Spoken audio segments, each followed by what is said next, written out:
Before we begin tonight's journey through history, I'd love to know, what time is it where you're listening, and where in the world are you joining from? Share it in the comments below. And if you enjoyed these calming, long history stories, don't forget to subscribe so you never miss an episode. Also, we're thinking about starting a brand new series on true horror stories from history. Should we begin it?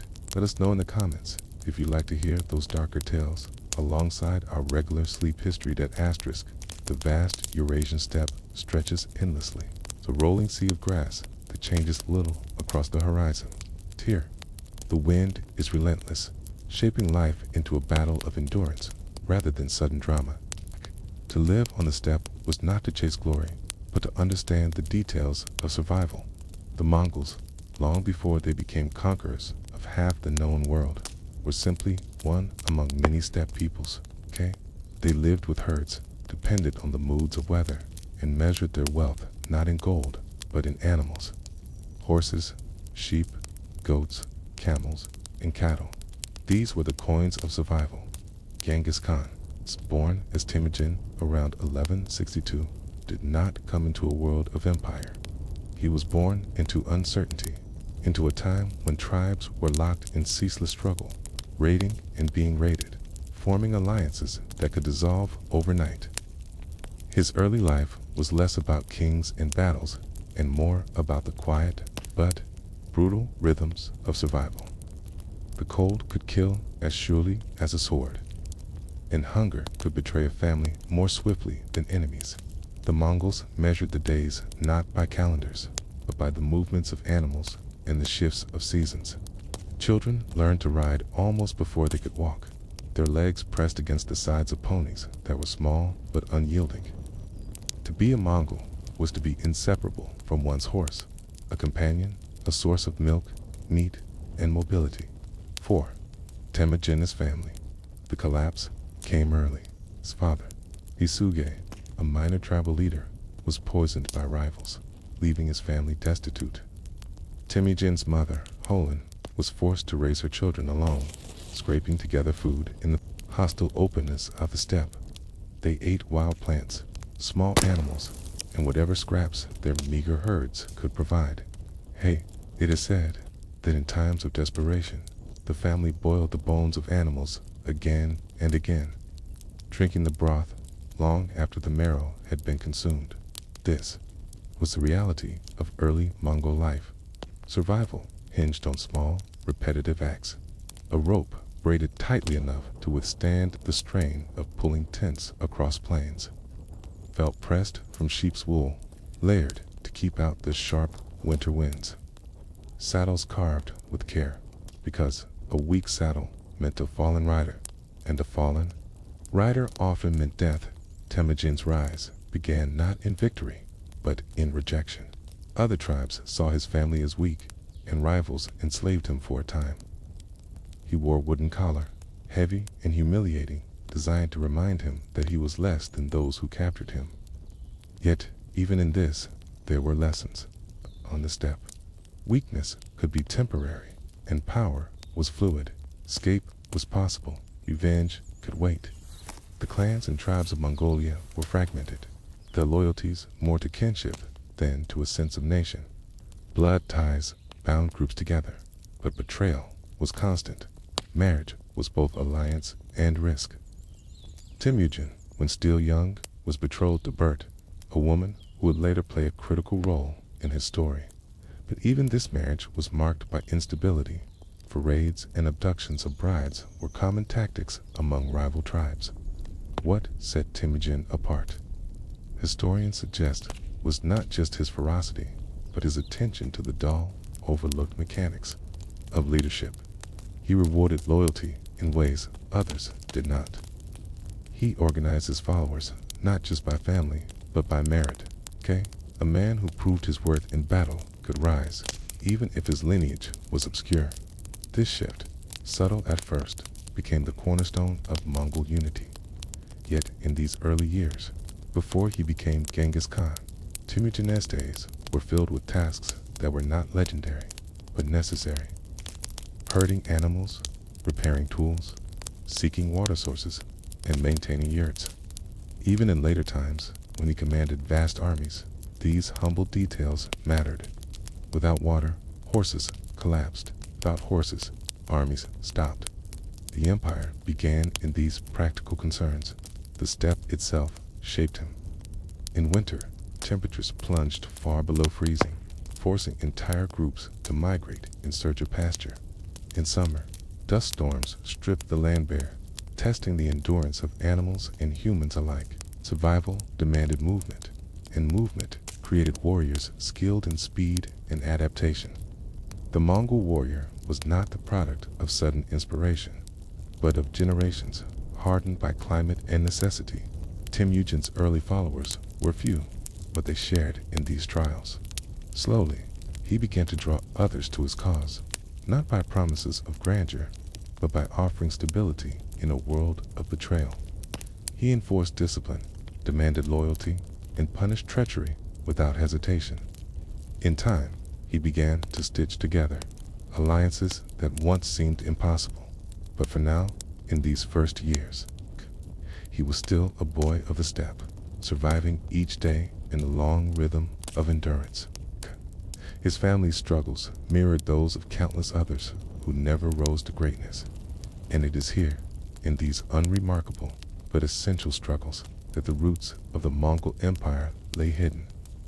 The question remains, was it the endless horizon of the steppe itself that shaped him? Or was there something within Temujin that saw order where others saw only chaos? Asterisk, to understand the rise of Temujin, one must understand the weight of Mongol tribal life. These tribes were not united by geography, for the steppe offered no borders but the sky. They were bound instead by kinship lines that stretched back through generations, endlessly branching, endlessly contested. Clans claimed descent from common ancestors, but in truth, alliances shifted more quickly than genealogies could be recited. The early Mongol tribes were divided, not just by bloodlines, but by resources, grazing land, water, and herds. These were the causes of quarrel. When Temujin began to emerge as a leader, his greatest challenge was not defeating distant enemies, but persuading neighboring clans that he could provide stability. Stability on the steppe meant survival. It was not a single battle that transformed Temujin into a Khan. It was years of deliberate choices, small and cumulative. He recognized that loyalty was brittle when it rested on kinship alone. Relatives could betray as easily as they could support. So he crafted a new model. Loyalty based on merit and proven ability. Temujin began to build his network of followers, Inkers, men bound to him by personal oath rather than family. This practice was not entirely new, but he elevated it to a principle. A man who served faithfully could rise regardless of his birth. Herdsman, if dependable, might find himself commanding others. This broke with centuries of steppe custom, where noble birth dictated position. To some, it was scandalous. To others, it was salvation. His first major alliance was with Togrul, leader of the Karaites, an older and more established contingent, referred to him as a father, emphasizing loyalty and respect. In exchange, Togrul offered protection and recognition. Yet, such relationships were fragile. On the steppe, even fathers could betray their sons, and mentors could turn into rivals. Temujin also forged ties with Jamuka, his childhood friend. The two swore a bond of Anda, brotherhood, by oath. Together, they dreamed of uniting the Mongols.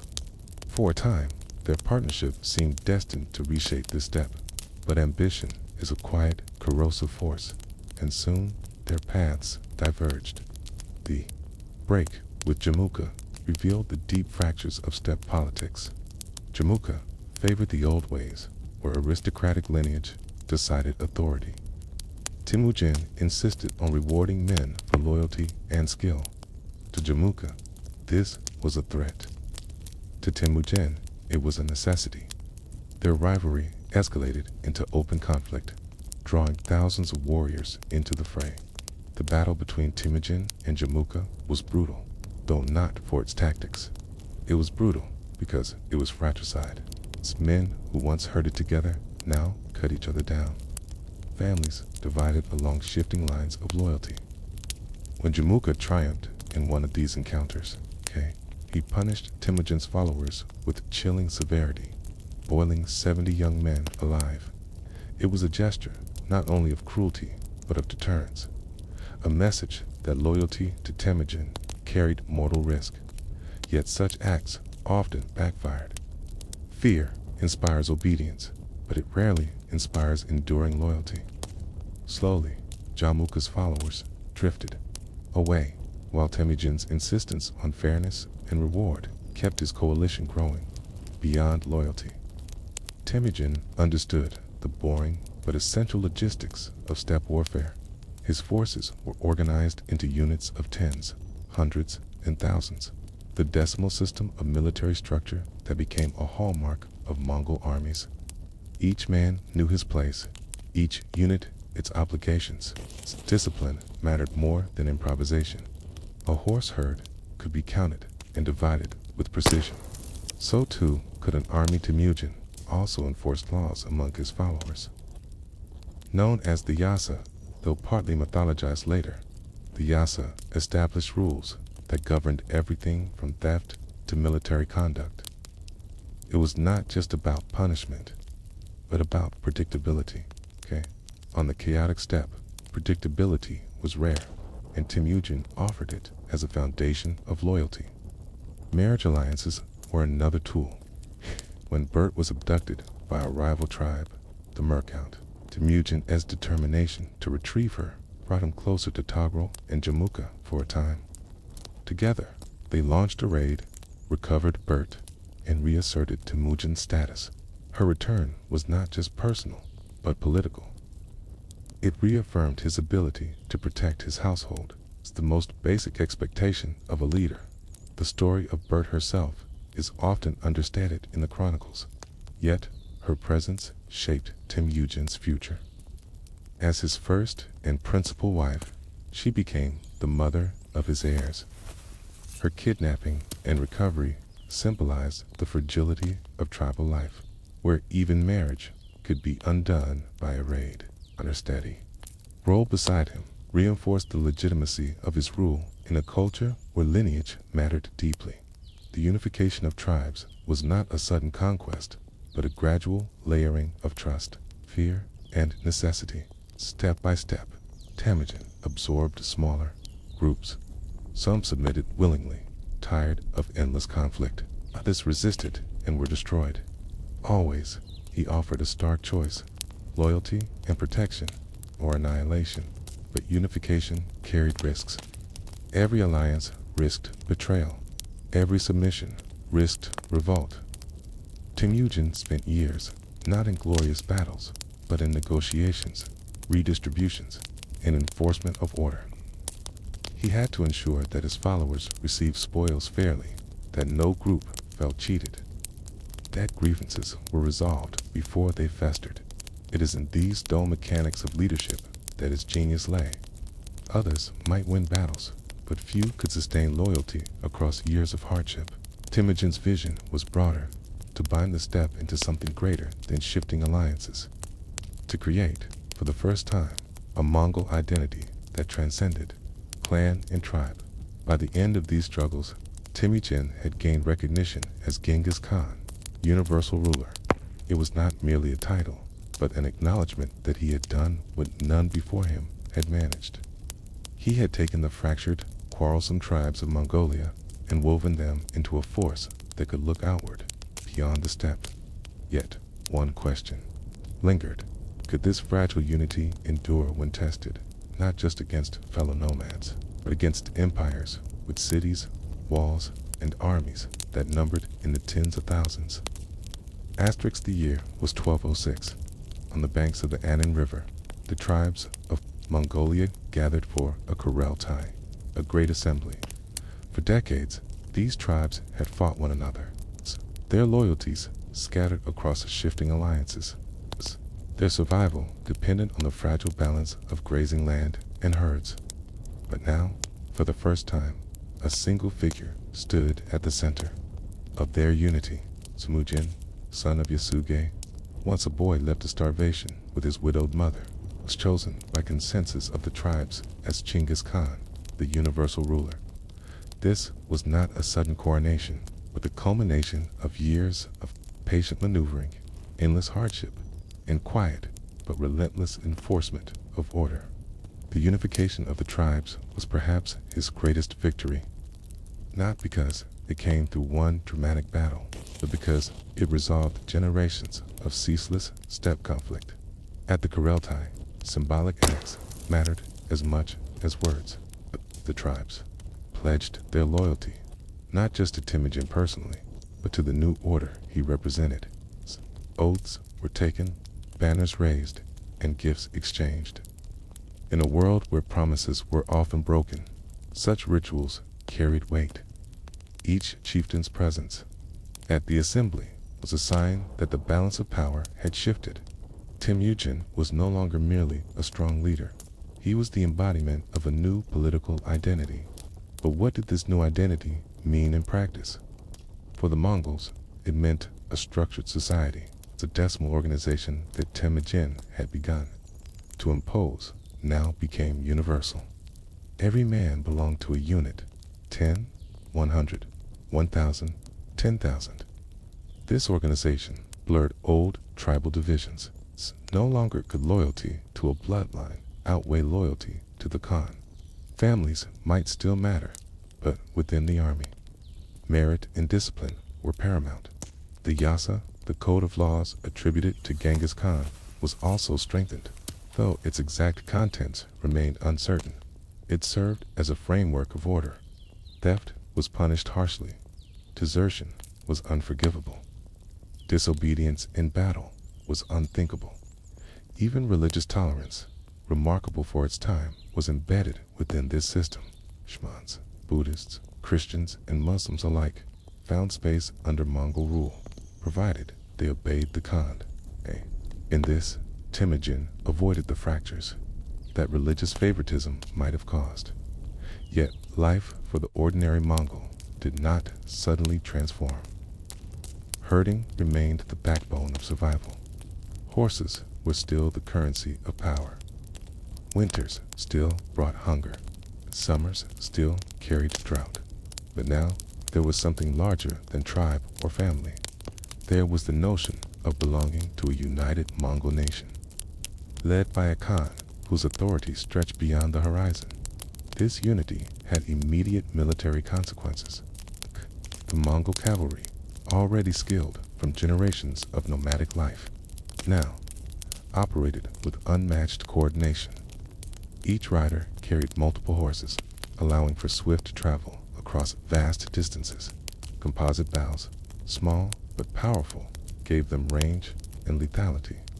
But it was discipline, not weaponry, that made them unstoppable. Orders were obeyed without hesitation, for disobedience meant death. For Genghis Khan, unity was not an end, but a beginning. It bound the steppe, but his ambitions looked outward. Beyond Mongolia lay kingdoms and empires rich in resources. The Jin dynasty in northern China, the Khwarezmian Empire in Central Asia, the Rus principalities to the west. These lands were tempting not only for their wealth, but for their stability. Two nomads who endured constant uncertainty. The sight of cities with walls and storehouses was both alien and irresistible. Still, the greatest achievement of these early years was not conquest, but consolidation. For centuries, the Mongols had been underestimated by their neighbors, dismissed as scattered tribes of raiders. Now, for the first time, they were a single force under a single ruler. The implications were staggering. Once outsiders had bribed or played tribes against one another. They now faced an empire in waiting, but unity was fragile. Could this structure endure the temptations of expansion? Could loyalty to a Khan outweigh the old instincts of clan rivalry? History suggests that the balance was delicate. Genghis Khan himself held it firm through charisma, discipline, and ruthlessness. But after his death, fractures would re-emerge, splintering the empire he built at this moment. However, in 1206, the steppe was quiet under his authority. For the first time, Mongols could look beyond survival, beyond kinship, to something larger. The boy who once foraged for roots to feed his family had become ruler of a united people. And yet, one must wonder, was this unification inevitable, born of the steppe's harsh demands, or was it the singular will of Temujin that forged it? Without him, would the Mongol tribes have remained scattered forever, forgotten by history? Roars.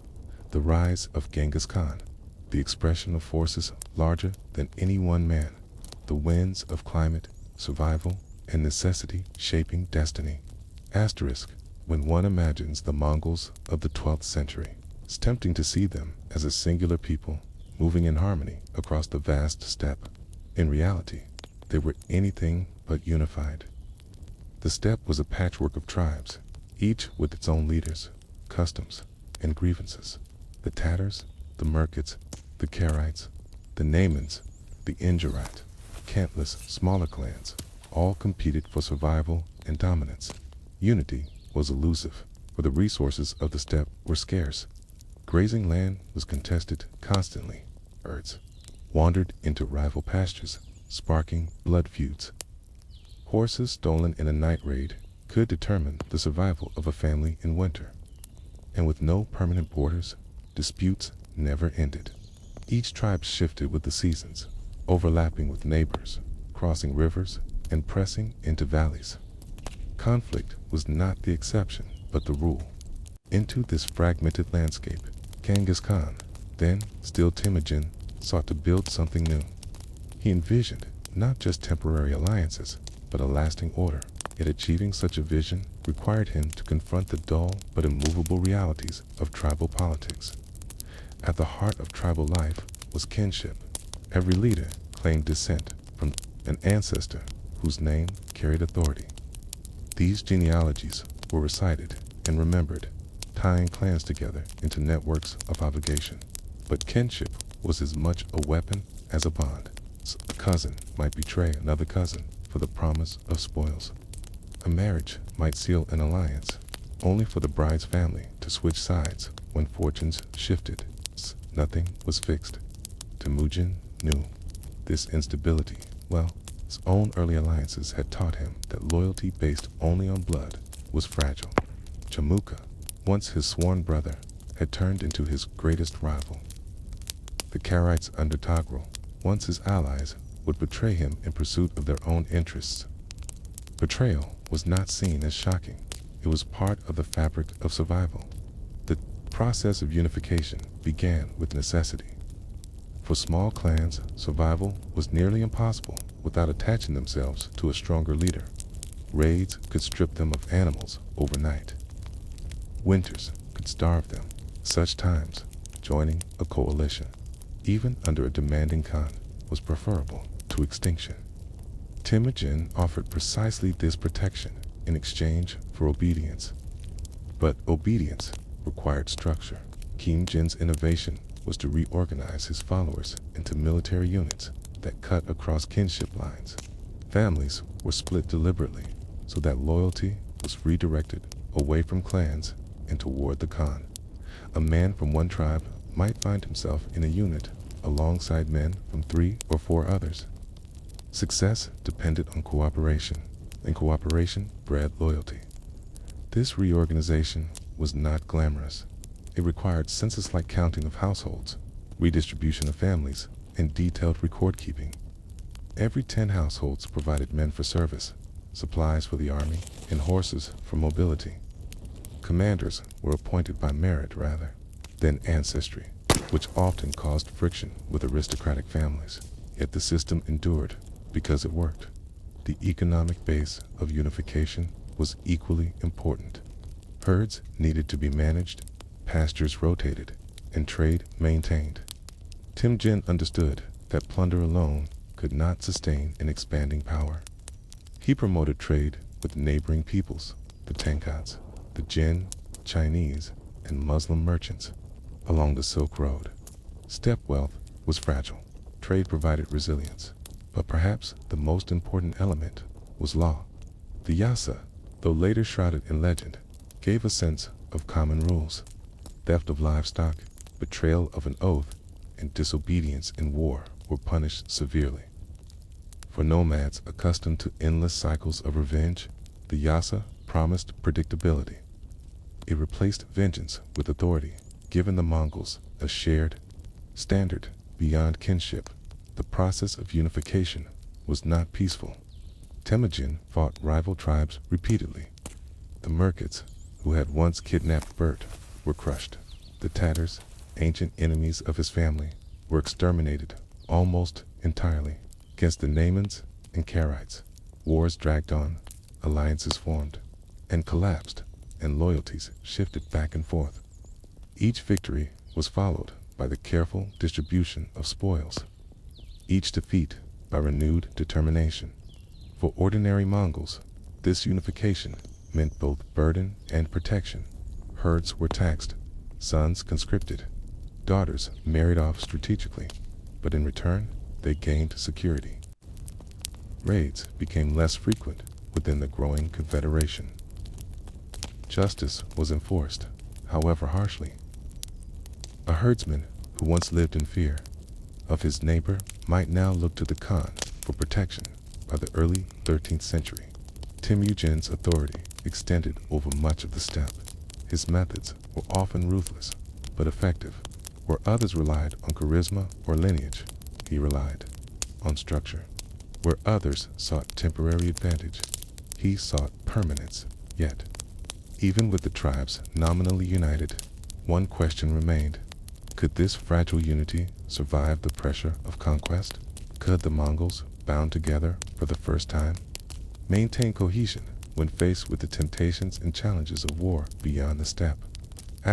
Unifying the tribes of the steppe was not a single event, but a long and grinding process. Unlike a city that might fall in a day, or a fortress that might crumble under siege, tribal loyalty was harder to conquer. It had to be persuaded, broken, and rebuilt, often many times over. Temujin, later known as Genghis Khan, understood this better than most. He knew that uniting the Mongols meant not only winning battles, but reshaping how people thought about loyalty itself. The steppe was a world of rivalries. The Tatars were old enemies of Temujin's lineage, having poisoned his father Yasuge years earlier. The Merkits had humiliated him by kidnapping his wife. Bert, the Karaites, once allies, shifted their allegiances when it suited them. The Naimans stood as one of the most powerful tribes, proud and resistant to outside domination. Each of these groups had their own leaders, traditions, and claims to legitimacy. To defeat them, Temujin needed more than strength. He needed a system. The wars against rival tribes were fought, not with grand armies, but with swift raids, ambushes, and the manipulation of alliances. Against the Tatars, Temujin allied with the Jin dynasty of northern China, who were eager to see their troublesome nomadic neighbors weakened. With Jin support, Temujin crushed the Tatars, absorbing their people into his own following. Yet, rather than allowing old blood feuds to linger, he broke the Tatar identity. Families were divided, reallocated into his decimal military system, and given new loyalties under commanders chosen from merit. What had been Tatars became Mongols. It was a process of dismantling tribal identity and reconstructing it into something new. The Merkits suffered a similar fate. Their earlier raid on Temujin's family had marked them as enemies. With allies at his side, Temujin launched campaigns that broke their strength, scattering survivors across the steppe. Those who lived were absorbed into his ranks, stripped of their old allegiances.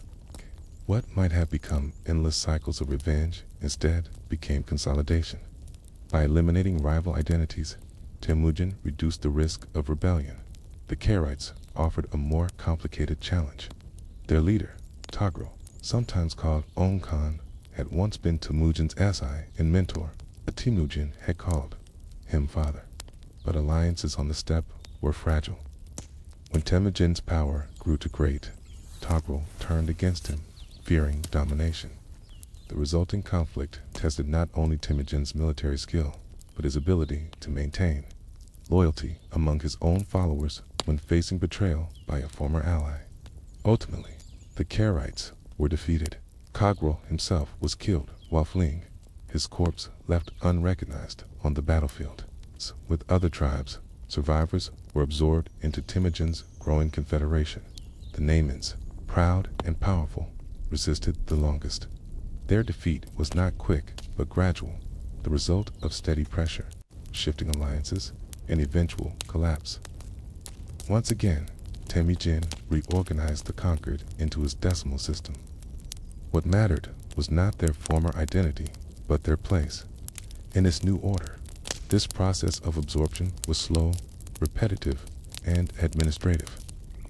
Victories were followed by redistribution of herds, reassignment of families, and careful management of spoils. Temujin understood that resentment could fester if wealth was not shared fairly. A leader who hoarded spoils risked rebellion. One who distributed them carefully could keep even reluctant followers loyal. These calculations, boring as they might seem, were the foundation of empire. Underlying this was the principle of meritocracy. In Temujin's system, loyalty and competence were rewarded above birthright. A herder who proved his courage might command a unit of 10, then 100, then 1,000. Aristocrats who resisted were sidelined or eliminated. This policy weakened the traditional elite but strengthened Temujin's personal power for ordinary men. It offered hope of advancement in a world where birth had long dictated fate. Yet such changes did not erase hardship. Ordinary families carried the weight of unification. Herds were taxed, sons drafted into service, and daughters given in marriage to cement alliances. Its movement was constant to new pastures, to new battlefronts, to new lives under unfamiliar commanders. For many, the process of unification was less about opportunity than about survival under a leader whose authority could not be resisted. Religion played a quieter role. The steppe was home to shamans, but it also touched the edges of multiple faiths: Nestorian, Christianity, Buddhism, and Islam. Temujin tolerated these practices, not from philosophical conviction, but from practicality. By avoiding favoritism, he prevented division. Key, under his rule, a Christian Karat might fight alongside a Buddhist Naiman or a shamanist Tatar. Bound not by faith, but by obedience to the Khan. The culmination of this process was the transformation of tribal identity itself. Steppe peoples who once saw themselves as Tatars, Merkits, or Naimans began to see themselves as Mongols. The name, which had once been just one among many tribal designations, now became universal. It was less about ethnicity and more about allegiance to Genghis Khan. By the time the Great Kurultai of 1206 proclaimed him as the universal ruler, much of the steppe had already been reshaped. What stood before the gathered tribes was not just a man, but a system, a military machine, a legal framework, and an identity greater than any single clan. And yet, one must ask, was this unity stable, or was it held together only by the force of one man's will? What would happen when the pressure of conquest pulled this fragile order outward into lands with walls, wealth, and armies unlike anything the steppe had ever seen? Asterisk, in the spring of 1206, the Aenon River ran high with melted snow, winding through the green plains that would soon dry under the summer sun. Along its banks, a gathering unlike any other in Mongol memory took place. Tribal banners flew in the wind, smoke from hundreds of fires drifted into the sky, and the air carried the noise of horses, sheep, and the murmur of thousands of people. This was a Kurultai, a great council. The Kurultai was more than ceremony. It was the political mechanism of the steppe, a place where leaders debated, swore oaths, and made decisions that would ripple across generations. For centuries, Such gatherings had confirmed alliances or chosen khans for individual tribes. But in 1206, the Kureltai declared something entirely new. Temujin, son of Yasuge, was proclaimed Chinggis Khan, not just a tribal chief, but ruler over all the Mongols. The rituals of the Kureltai reinforced this transformation. Aristocrats swore loyalty, gifts were exchanged, and the laws of the Yasa were confirmed. But perhaps the most striking aspect was how the people themselves were reorganized. Families, herds, and warriors were no longer bound primarily by kinship ties. They were now bound by their place within the decimal system, units of 10, 100, 1,000, and 10,000. In this way, Temujin dissolved tribal divisions and replaced them with a military structure. To outsiders, this reorganization might appear mechanical. To the Mongols, it was revolutionary. Where once a man's worth had been determined by his ancestry, now it was determined by his service and loyalty. A herdsman who proved himself could rise above a noble. A poor warrior could command others. If he showed discipline, this was the quiet foundation of Mongol strength. Not a single battle, coup, but a reordering of society itself. The Yasa, too, provided cohesion, though its exact contents remain debated by historians. It laid down rules for theft, adultery, loyalty, and military conduct. Harsh punishments were standard, but they ensured predictability.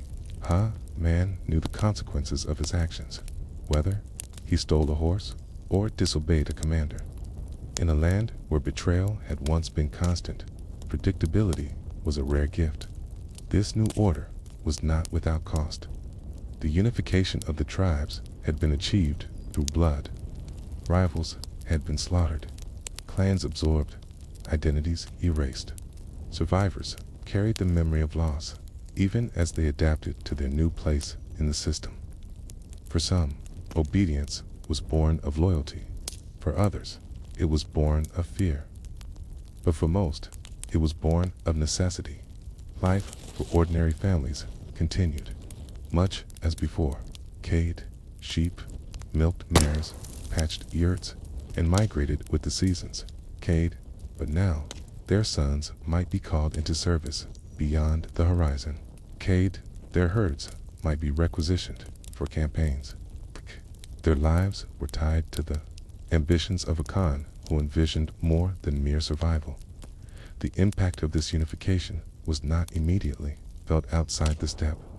To the sedentary empires of China, Persia, and beyond, the rise of Temujin seemed little more than a tribal consolidation. Nomads had risen and fallen before. Raids might increase, but they had always been a nuisance, never an existential threat. Few could have imagined that the gathering at the Ana River in 1206 marked the beginning of a force that would shake the foundations of the known world. Yet, within the steppe, something had changed irrevocably.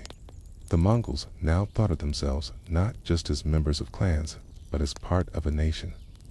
Mongol became a shared identity, cutting across bloodlines. This new consciousness was as important as any battle. It allowed the Mongols to act with unity, to sustain campaigns over vast distances, and to endure hardships for the sake of a collective destiny. Historians often ask, why did the Mongols succeed where others had failed? Many tribes before had dreamed of unification.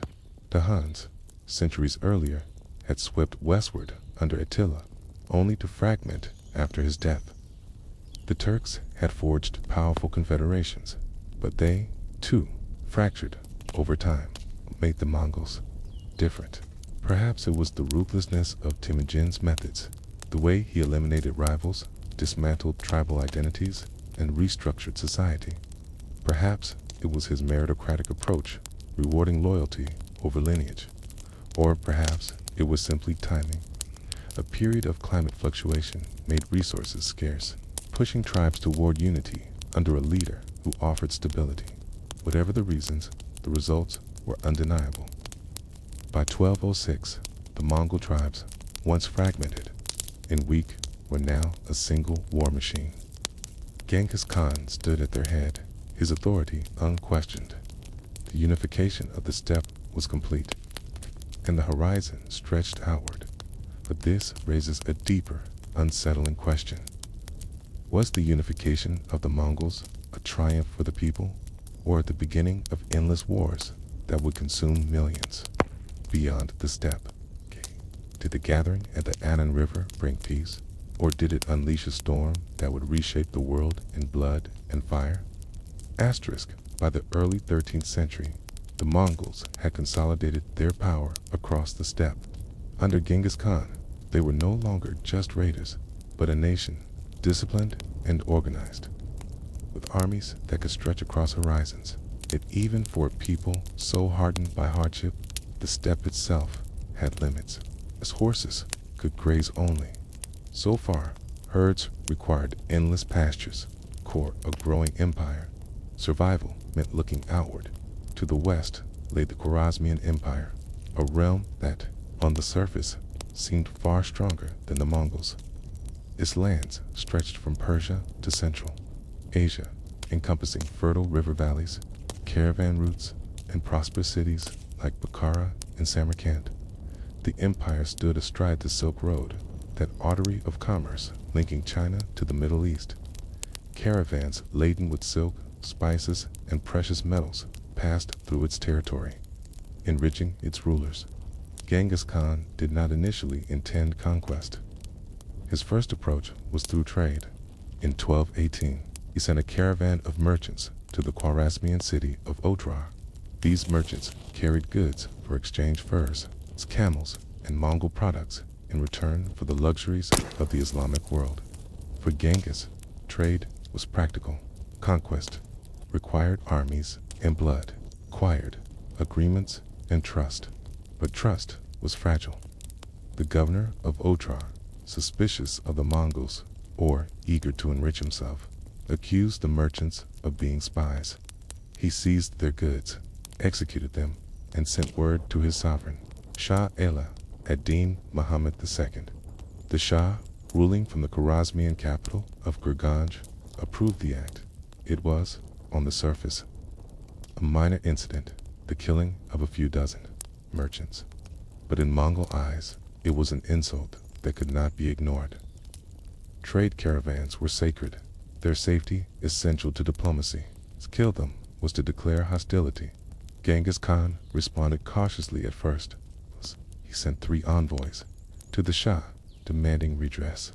One was a Muslim, one a Mongol, one a Turkic interpreter, a symbolic trio meant to demonstrate neutrality and respect for diversity. Yet, when they arrived, the Shah humiliated them. One envoy was executed, the others mutilated and sent back. The message was clear. The Khwarezmian Empire did not fear the Mongols. That act sealed the Shah's fate. For Genghis Khan, the insult to envoys was unforgivable. On the steppe, even among feuding tribes, envoys were inviolate. They carried words instead of weapons, and to harm them was to reject negotiation entirely. The Mongol response was not immediate, but it was inevitable. Genghis Khan gathered his forces, not in haste, but with precision. He called upon the tribes, summoned his generals, and prepared a campaign unlike any the steppe had seen. This would not be a raid for plunder. It would be a war of annihilation. Logistics were staggering. Tens of thousands of horsemen needed food, water, and fresh mounts. Herds followed the army, providing milk, meat, and hides. Engineers from China accompanied them, carrying knowledge of siege engines, catapults, trebuchets, and siege towers. The Mongols, once dismissed as nomads without technology, had absorbed the expertise of conquered peoples. As the Mongol horde set westward, whispers spread along the Silk Road. Merchants, accustomed to the authority of the Khwarezmians, began to reconsider their loyalties. For traders, stability mattered more than flags. The Mongols could impose order, then caravans would follow. Meanwhile, in the Khwarezmian Empire, confidence reigned. The Shah commanded vast territories, rich in resources and soldiers. Fiercest had walls of stone and brick, defenders with bows and spears, treasuries full of silver. Too many, the Mongols were still seen as barbarians, dangerous on the open steppe, but helpless before fortified cities. The Shah believed he could withstand whatever came. What he could not see was the difference between numbers and unity. His empire was large, but fragmented. His governors often acted independently, prioritizing local interests. His soldiers fought bravely, but without the discipline of the Mongol decimal system. His wealth was vast, but wealth alone does not win wars. The stage was set for a collision between two worlds, one of cities, walls, and pride, the other of horses, discipline, and relentless will. The spark had already been lit in Oucher. The fire was about to spread, yet question lingered in those early days. Could the Mongols truly bring down an empire of such size, or had they underestimated the resilience of settled states? Asterisk, when word reached Genghis Khan that his merchants had been slaughtered at Otrar and his envoys humiliated, the matter ceased to be about trade. On the steppe, insult demanded response, but for the Mongols, this was more than personal honor. It was about precedent. One empire could murder Mongol envoys without consequence, so could others. Trust the lifeblood of diplomacy would wither to Genghis Khan. This was not simply a border incident. It was justification for war. The Mongols prepared meticulously. Their armies did not rush westward in rage. Instead, they moved with deliberate calculation. Reports were gathered from spies and merchants who had traveled the Silk Road. Scouts mapped rivers and mountain passes. Herds were driven ahead of the army to secure grazing lands. Every detail mattered. How much grass could support horses, where water could be found, how supplies might be replenished. What seemed like the endless openness of the steppe to outsiders was, to the Mongols, a carefully measured landscape. Asterisk. Otrar became the first target. The city, positioned near the Sir Darya River, was a wealthy hub controlling trade between Central Asia and the steppe. Its governor, Inohuk, the man who had executed the Mongol merchants, trusted in his walls. He believed that Mongols, masters of open terrain, falter before stone fortifications. But the Mongols did not come as mere raiders. They brought with them siege engineers from northern China, men who had spent their lives studying how to breach walls. They carried trebuchets, siege carts, and scaling ladders. The steppe horsemen who once rode past cities now arrived prepared to dismantle them. The siege of Otrar began in 1219. It was not swift. The city resisted for months, its defenders relying on thick walls and supplies stored within. But Mongol patience was inexhaustible. They encircled the city, cutting off escape and trade. Every attempt by the defenders to break through was repelled. Slowly, hunger gnawed at the population. Trust within the walls faltered. Eventually, betrayal opened the gates. One of the city's commanders turned against Inohuk, allowing Mongols entry. The fall of Otrar was brutal.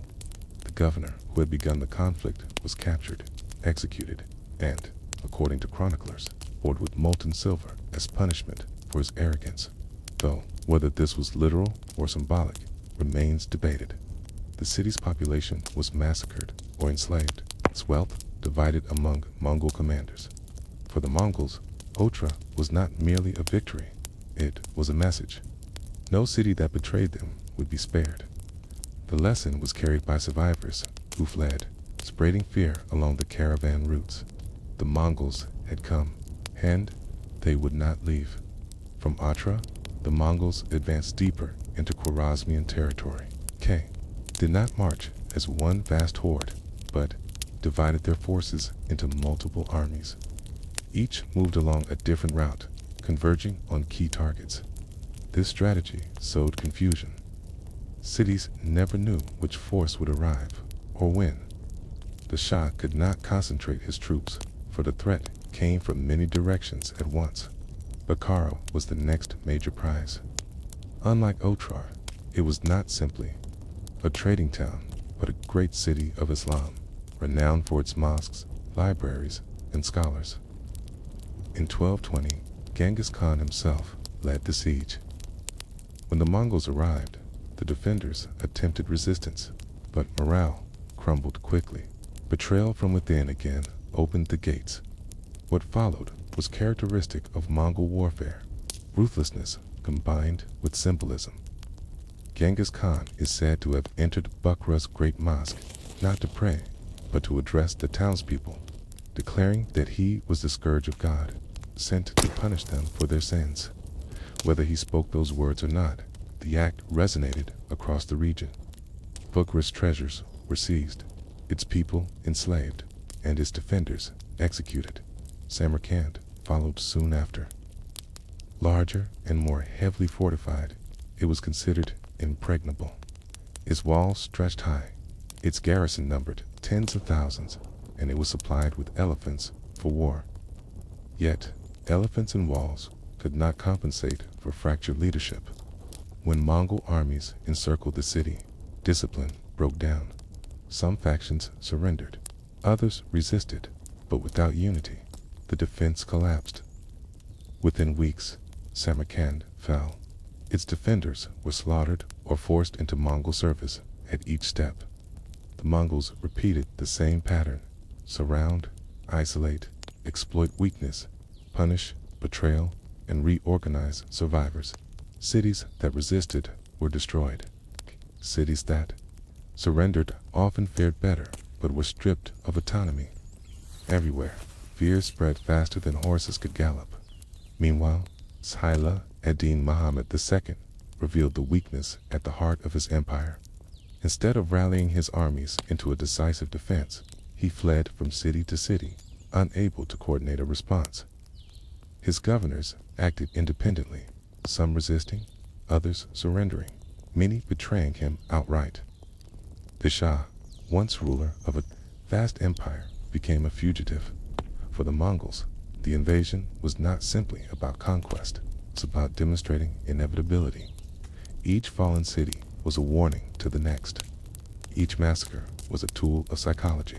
Each spared community was proof that obedience could bring survival. This balance of terror and pragmatism became the cornerstone of Mongol expansion. And yet, even in these victories, questions remained. Could an army of nomads truly sustain itself deep within urban lands? Could a system built on mobility and horses adapt to ruling cities with walls, irrigation, canals, and scholars? Or would the weight of conquest strain the very unity that had made the Mongols strong? Asterisk. The fall of Samarkand in 1220 marked a turning point. Once considered the jewel of Central Asia, its walls breached and its defenders scattered. The city's defeat revealed the fragility of the Khwarezmian Empire. For Genghis Khan, it was proof that the new Mongol nation could strike not just against rival tribes, but against powerful urban states that had endured for centuries. With the Shah, Saila ad-Din Muhammad II, it was the beginning of an endless retreat. The Shah fled westward, abandoning one city after another. At first, he sought to regroup his forces, but the speed of the Mongols made coordination impossible.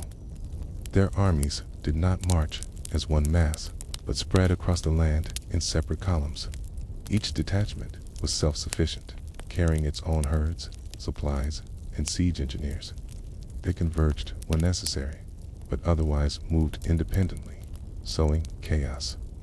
Cities fell one after another, some through betrayal, others through direct assault. Balkh, once a flourishing city of learning, was burned.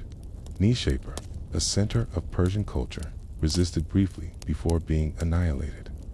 Chroniclers recorded that hundreds of thousands were killed, though such numbers are likely exaggerated. Still, the scale of destruction was undeniable. Used fear as deliberately as they used arrows. Cities that resisted were destroyed utterly. Those that surrendered were often spared, a cruel calculation that left populations paralyzed by uncertainty. The Shah, meanwhile, retreated toward the Caspian Sea, hoping to escape the storm he had unleashed, but the Mongols pursued him relentlessly. Genghis Khan dispatched his brilliant generals, Sibatai and Jib, to hunt him down. Their pursuit became legendary, a chase that stretched thousands of kilometers across Central Asia, through mountains, deserts, and river valleys.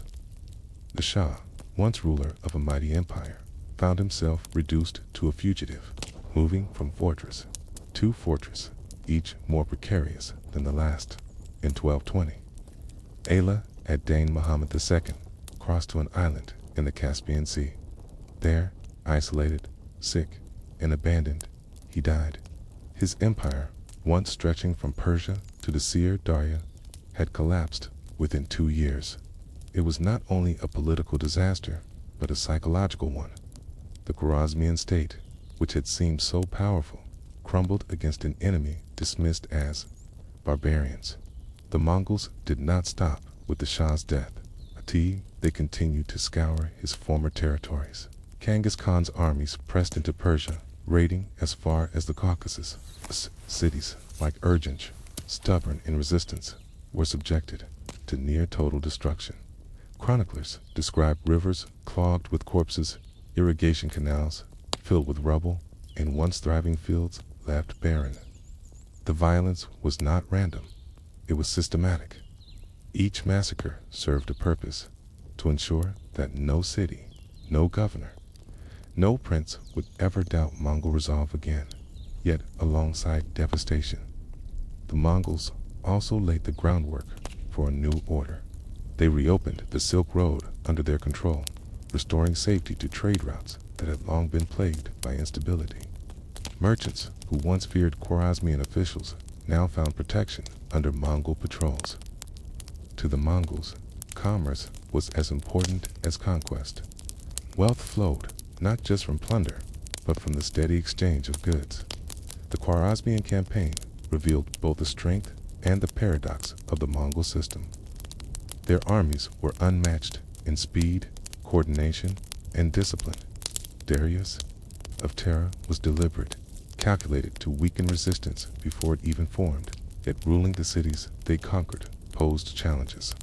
The Mongols themselves had little experience managing irrigation, canals, markets, or libraries. Instead, they relied on administrators drawn from conquered peoples, Persians, Turks, and others who knew the workings of urban life. For the people of Central Asia, the invasion was catastrophic. Generations of culture were lost, populations displaced, and cities depopulated. But for the Mongols, it was a triumph that confirmed their place as a world power. They had proven that no empire, no matter how rich or fortified, could withstand their discipline and will. The aftermath of the campaign reshaped the balance of power across Eurasia. Neighboring states watched with unease. The Abbasid Caliphate in Baghdad, the Sultanate of Delhi in India, and the principalities of Rus all realized that a new force had risen, one that could not be ignored. The Mongols had moved from the periphery of history to its center, and yet one question lingered. Was this astonishing conquest the result of Mongol genius or of Khwarezmian weakness? Khan's system truly proven itself invincible, or had the Shah's empire simply crumbled under its own divisions? The northern frontier of China had long been a boundary between two worlds. To the south lay the great cities of the Jin dynasty, centers of bureaucracy, trade, and agriculture. Their walls rose high, their streets thrived with merchants, scholars, and artisans. To the north stretched the vast grasslands of Mongolia, where tribes moved with their herds, dwelling in felt tents, measuring wealth in horses and sheep. For centuries, these two worlds had collided. Chinese dynasties built fortifications to keep steppe raiders out, while nomads raided for goods they could not produce themselves. At times, treaties were signed, gifts of silk and grain in exchange for peace. At other times, war broke out, but the balance always seemed to favor the sedentary states. The steppe might raid and retreat, but cities endured, their walls holding firm. When Genghis Khan turned his gaze southward in the early 13th century, he inherited this long legacy of tension. The Jin dynasty was powerful, ruling over millions of subjects in northern China. Its armies were large, its fortresses formidable, its resources immense. Yet, like the Khwarezmian Empire to the west, it carried hidden weaknesses. Corruption plagued its officials, rivalries split its court, and its armies, though numerous, were not as disciplined as the Mongols. The conflict began not with the siege of Jiangdu, but with a series of probing raids. Mongol horsemen tested the defenses, striking quickly and retreating before Jin armies could respond. These raids revealed much: where the walls were weakest, how quickly reinforcements moved, how supplies were distributed. For the Mongols, every skirmish was reconnaissance.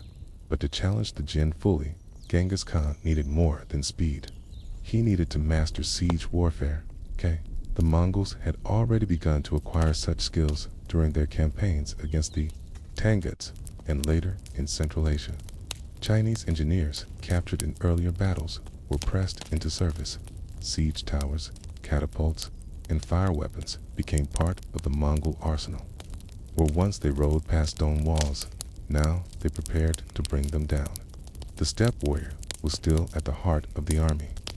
Each man carried a composite bow, a weapon of horn, wood, and sinew, powerful enough to pierce armor. Each man rode with multiple horses, allowing for unmatched endurance. But against the walls of a great city, these strengths meant little. Siege required patience, coordination, and supplies. The Mongols learned to combine mobility with persistence. The Jin dynasty underestimated them at first. 2 court officials in Jiangdu, the Mongols were another northern nuisance, dangerous, but no more than past nomadic threats. They relied on their fortresses, believing that walls alone could stop horsemen.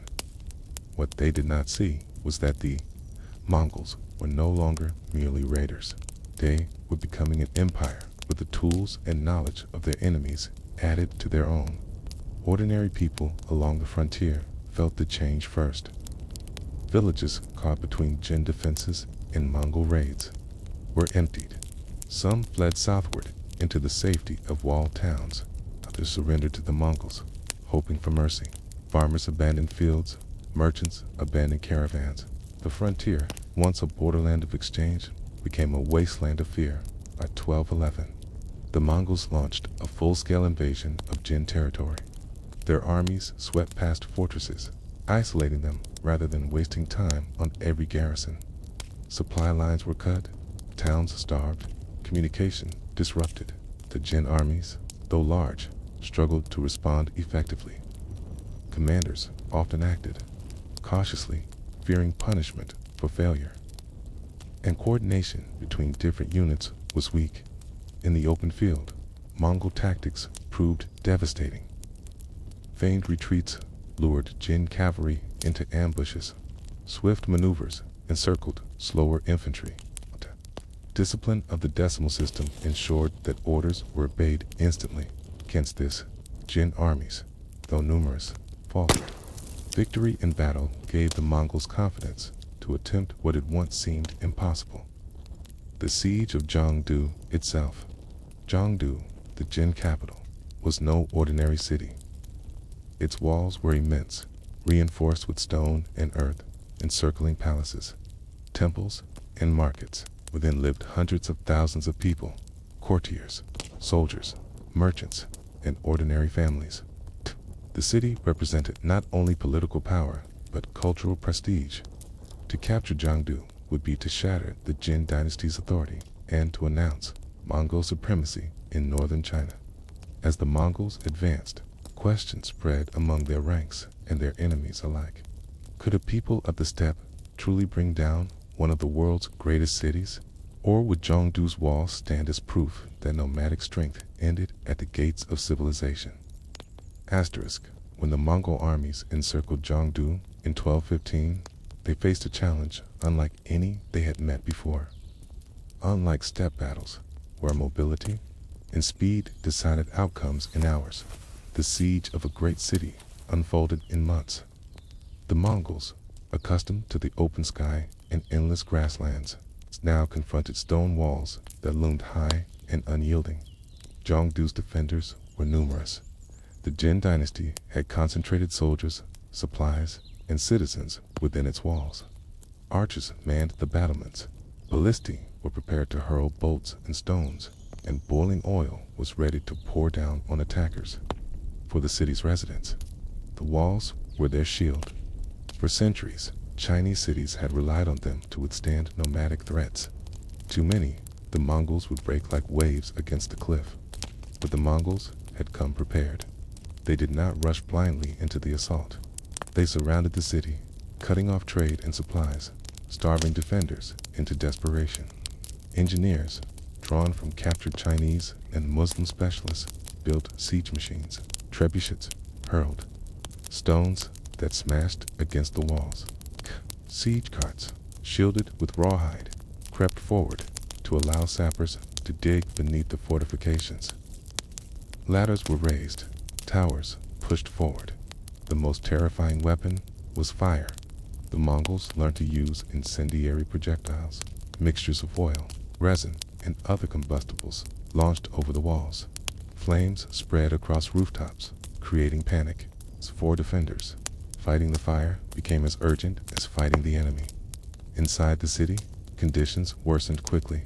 The siege created hunger long before the walls were breached. Grain stores dwindled, prices soared, and famine spread. Ordinary families boiled leather and chewed bark for sustenance. Disease, bred by overcrowding and poor sanitation, took hold. The people of Zhongdu endured not only arrows and stones, but starvation and despair. Still, the Jin defenders fought fiercely. Every Mongol assault met volleys of arrows. Scaling ladders were pushed back, siege towers burned, tunnels collapsed. Under countermines, the walls of Zhongdu shook, but they did not fall easily. Months stretched into a year. The Mongols were patient, but their patience was strategic, not passive. Each passing day weakened the city, while the besiegers remained supplied by herds and captured grain from the countryside. For the Mongols, the siege was also a test of endurance. They were used to moving swiftly, to striking and disappearing. Now, they had to remain in one place, maintaining discipline in a prolonged campaign. Horses needed pasture, warriors needed food, and morale required careful management. Genghis Khan ensured that spoils from earlier victories were distributed fairly, reminding his men that patience would be rewarded. The contrast between besieger and besieged grew sharper. Outside, the Mongols lived in felt tents, moving camps as needed, drawing sustenance from their herds. Inside, Zhongdu's people were trapped. What had once been a thriving city became a prison. The very walls that had protected them now ensured their suffering.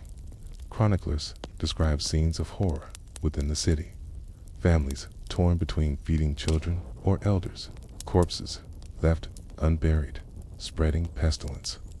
Rumor spreading that the Jin court, safe behind palace walls, lived in relative comfort, while commoners starved. Trust eroded, and with it, the will to resist. Eventually, breaches were made. Siege engines tore gaps in the fortifications, and Mongol troops surged in. Fighting raged in the streets, house by house, market by market. Defenders who had resisted for months were cut down. Others surrendered, only to face the harsh judgment of the conquerors. Zhongdu fell, its grandeur reduced to ruin. The aftermath was devastating. Fire consumed much of the city. Tired districts were razed, and the population suffered massacre and enslavement. Scholars argue over the numbers. Some sources claim hundreds of thousands, though such figures are impossible to verify. What is certain is that Zhongdu, once the proud capital of the Jin, was broken.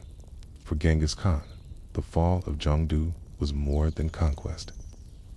It was proof that the Mongols could not only dominate the open steppe, but also bring down fortified cities. The very symbol of sedentary civilization, it sent a message to other Chinese states, to Persia, to Europe. Walls could not stop the Mongols, yet beneath the victory lay a question. Could the Mongols, masters of destruction, truly govern such cities? Could they sustain rule over populations, whose lives revolved around markets, fields, and written laws so different from steppe traditions? When Zhengdu finally fell in 1215, it was more than the collapse of a city. It was the breaking of an illusion, the belief that stone walls and deep granaries could resist the horsemen of the steppe. For centuries, China's dynasties had trusted in fortifications to contain nomadic threats. Raids might scorch villages, but capitals remained secure. With Zhengdu's destruction, that assumption vanished. The city lay in ruins. Fires set. During and after the Mongol assault consumed palaces, temples, and homes alike. Survivors described blackened walls, charred beams, and the stench of unburied corpses. Markets that once bustled with silk and spices were reduced to ash. The wealth of generations disappeared in days. Those who survived were enslaved, conscripted, or driven into exile. For the Jin dynasty, the loss of Zhengdu was catastrophic. It shattered not only their political center, but their legitimacy. A dynasty that could not protect its own capital lost credibility in the eyes of its subjects. Though the Jin would cling to power in the south for decades, their northern heartland was gone, absorbed into the expanding Mongol realm.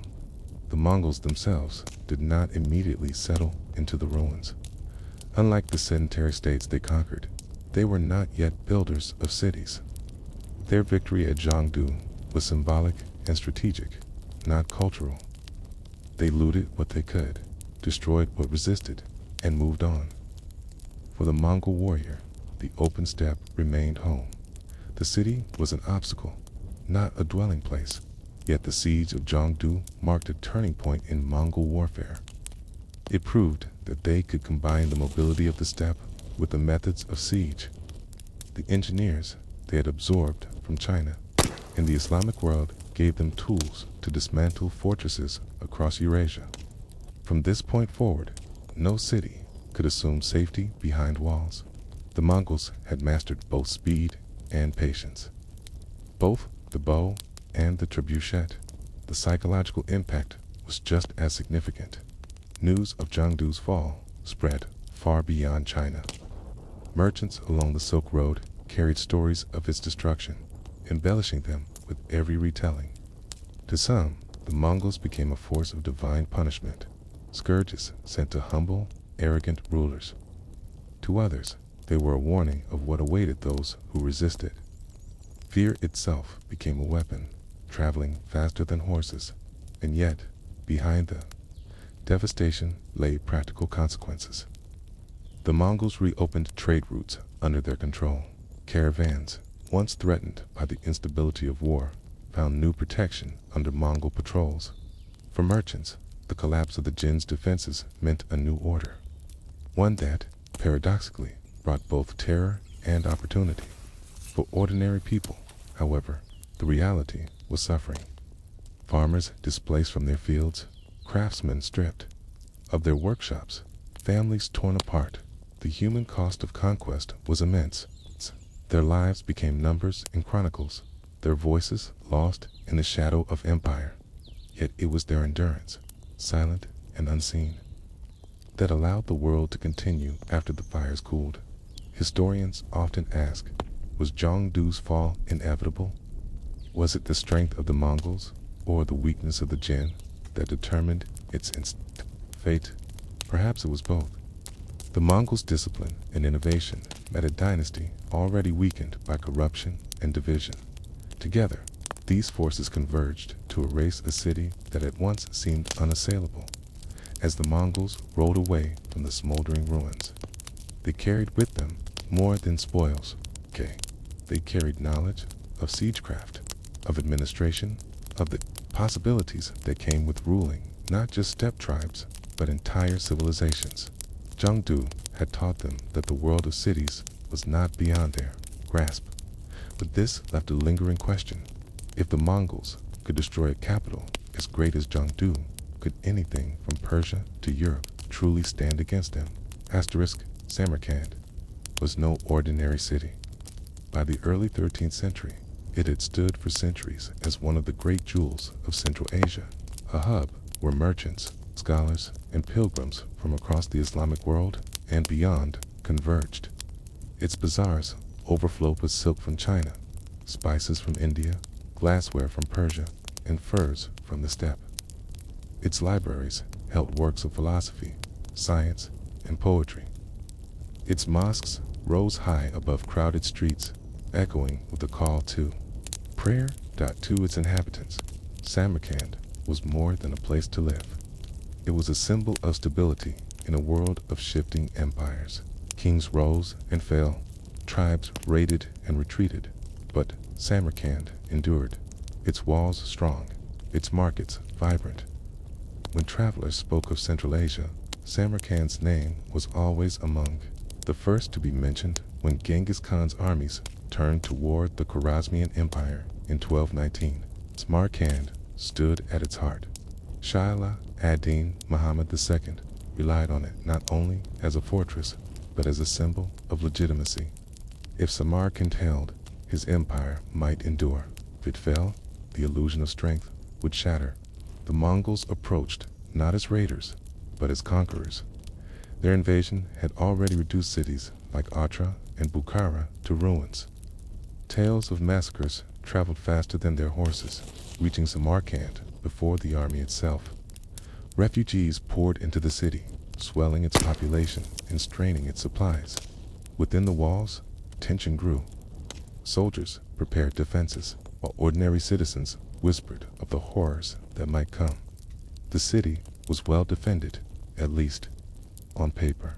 Chroniclers claim that its garrison numbered tens of thousands, including war elephants, armored cavalry, and infantry drawn from across the empire. The walls were high and thick, encircling the city in formidable lines of defense. Too many inside, it seemed impossible that nomads, no matter how fierce, could bring down such a bastion. But the Mongols did not rely on brute force alone. They divided their armies, encircling the city from multiple directions. Siege engines were brought forward, constructed with the help of Chinese engineers who had been absorbed into Mongol service. Trebuchets hurled stones against the walls. Fire arrows rained from the sky. Tunnels were dug to undermine defenses. Fear was as powerful as any weapon. The people of Samarkand had heard of what happened to Otrar, of what became of Bukhara. Soldiers, faced with the choice between resistance and survival, wavered. Defections began quietly, then spread. Genghis Khan himself is said to have offered terms: surrender and be spared, or resist and be destroyed. The Shah's officers hesitated. To resist might mean glory, but also ruin. To surrender meant humiliation, but perhaps survival. In this uncertainty, unity crumbled. Outside the walls, the Mongols waited patiently. They knew that hunger and fear would do their work. Inside, ordinary citizens endured sleepless nights, listening to the distant thud of siege stones, the cries of refugees, and the whispered rumors of betrayal. For Samarkand, the question was not simply whether its walls could withstand the Mongols. It was whether its people could withstand the weight of despair. The siege of Samarkand in 1220 unfolded slowly at first, the weight of inevitability pressing down on both sides. The Mongols did not waste themselves in reckless assaults. They circled the city, cutting off all contact with the outside world. Caravans were seized, messengers captured, and the fertile fields surrounding the city put to the torch. Samarkand, once the beating heart of Central Asia's commerce, found itself strangled by silence. The defenders still had numbers on their side. Chroniclers record tens of thousands of soldiers within the city, bolstered by war elephants, a symbol of the Shah's wealth and his reach across distant lands. Yet numbers are only as useful as unity, and unity was in short supply. The Mongols understood this weakness well. Daya had seen it at Otra, at Bukhara, at countless smaller fortresses. Fear corrodes loyalty more quickly than arrows pierce armor. So they waited, applying pressure in ways both subtle and brutal. Refugees who had fled earlier cities spread panic with tales of slaughter. Arrows tipped with messages promised mercy for those who defected. Captured prisoners were paraded before the walls, forced to confess that resistance was hopeless. Inside, rations dwindled. The population, swollen by refugees, strained what supplies remained. Soldiers grumbled that their commanders lived in relative comfort while common people went hungry. Families who had once thrived in Samarkand's markets now boiled weeds and chewed on leather straps to survive. Famine is the oldest ally of the besieger, and here it worked as effectively as siege engines when Mongol trebuchets began hurling stones. Panic spread further.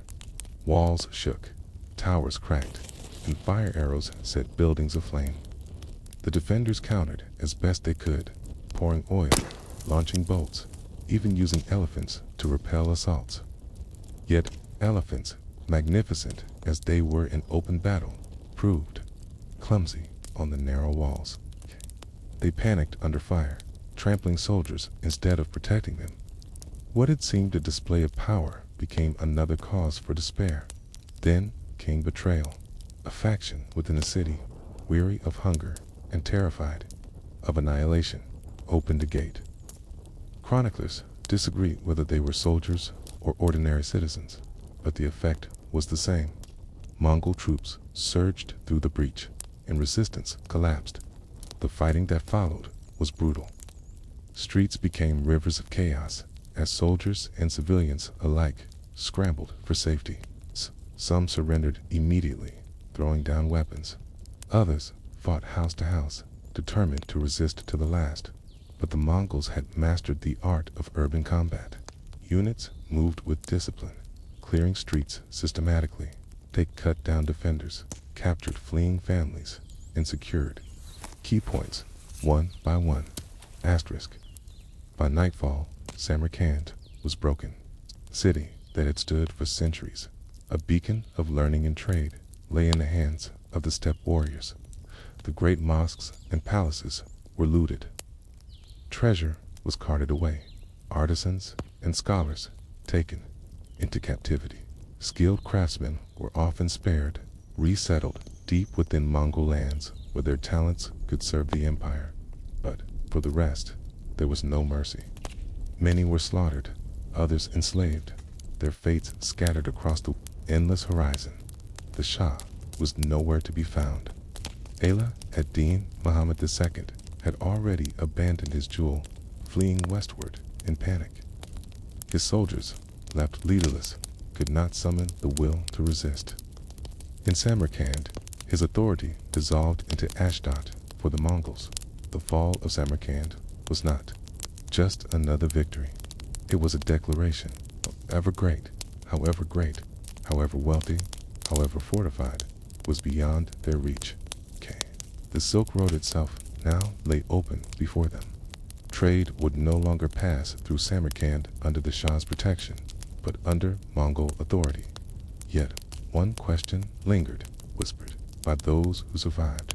If Samarkand, the jewel of Central Asia, could fall so quickly, what city in the Islamic world could possibly stand against the Mongols? Asterisk. When the gates of Samarkand opened and Mongol horsemen swept through, it was not merely a city that fell, but an idea. For centuries, Samarkand had stood as a beacon of wealth, culture, and endurance. Keyed, now it was reduced to another reminder of Mongol inevitability. The siege had ended, but the consequences were only beginning. The Mongols moved with characteristic precision. Looting was not left to chaos, but organized systematically. Soldiers were assigned sectors, treasures cataloged, and artisans identified. The wealth of Samarkand, Its silks, silver, precious manuscripts was seized and distributed according to Mongol custom. Commanders received their share, soldiers their portion, and Genghis Khan himself ensured that discipline was maintained. Unchecked plunder could dissolve order. Controlled plunder reinforced loyalty. Skilled individuals were spared.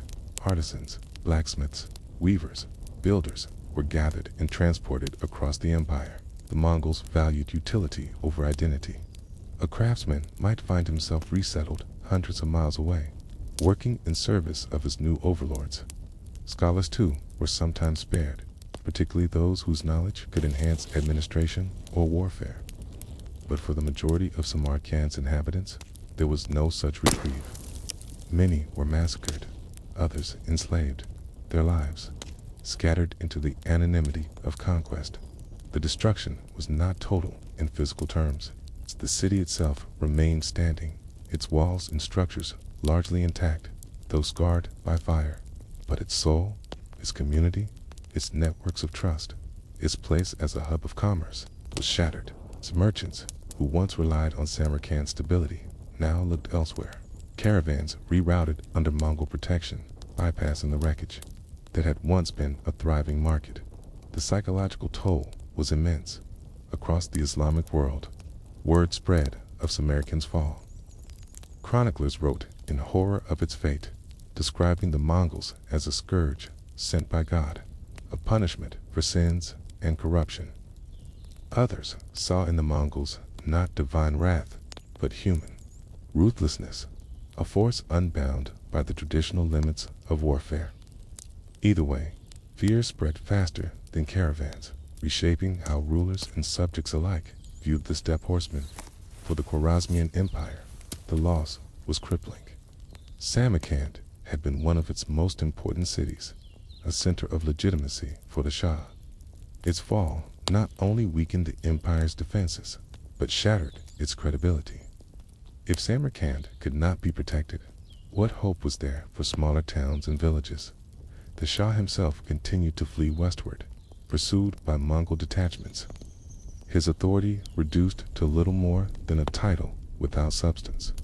For Genghis Khan, the conquest of Samarkand was both symbolic and practical. Tet demonstrated that the Mongols could take the greatest cities of Central Asia, and it secured control over a vital stretch of the Silk Road. Trade, once filtered through Khwarezmian authority, now passed through Mongol hands. This was not simply plunder. It was empire-building, yet ruling a city was not the same as destroying it. The Mongols faced the challenge of administration.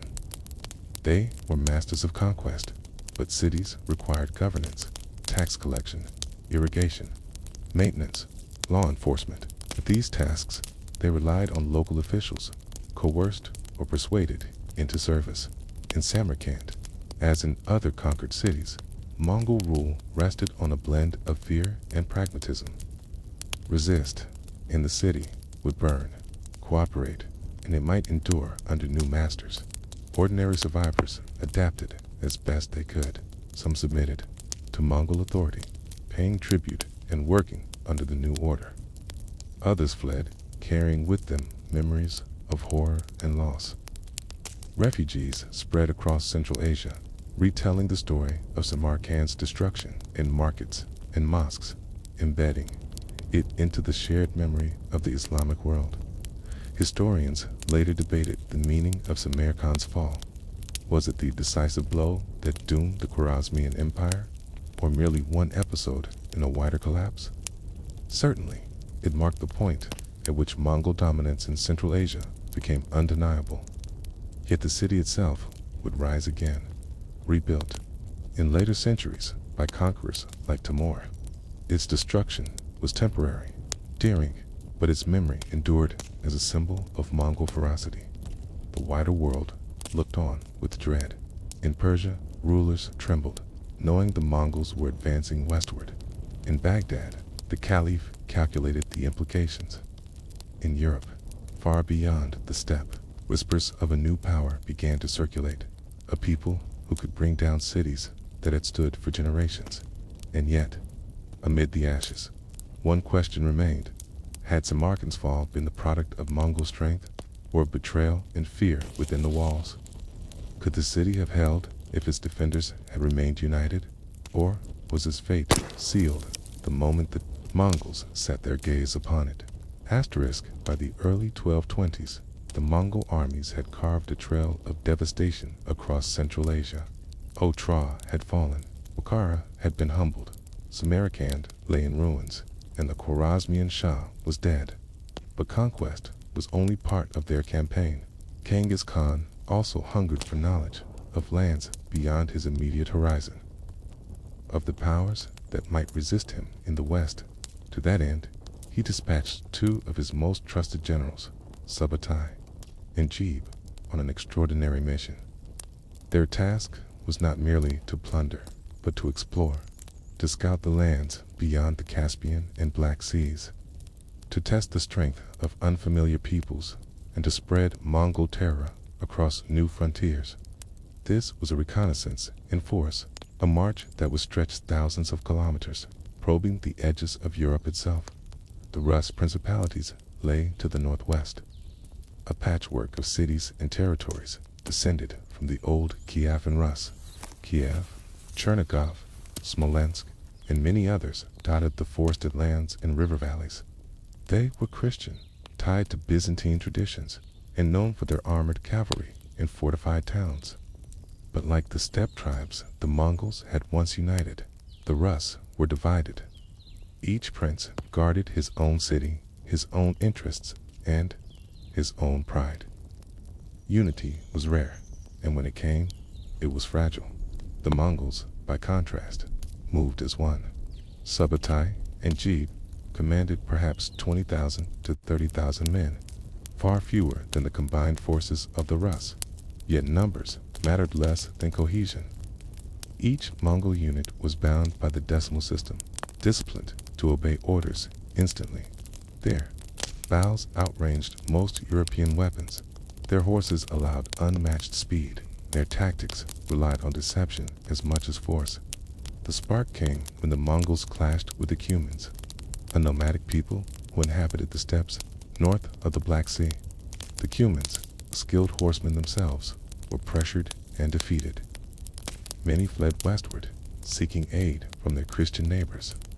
They appealed to the Rus princes for help, warning that the Mongols were unlike any foe they had ever faced. The Rus responded with a mixture of caution and pride.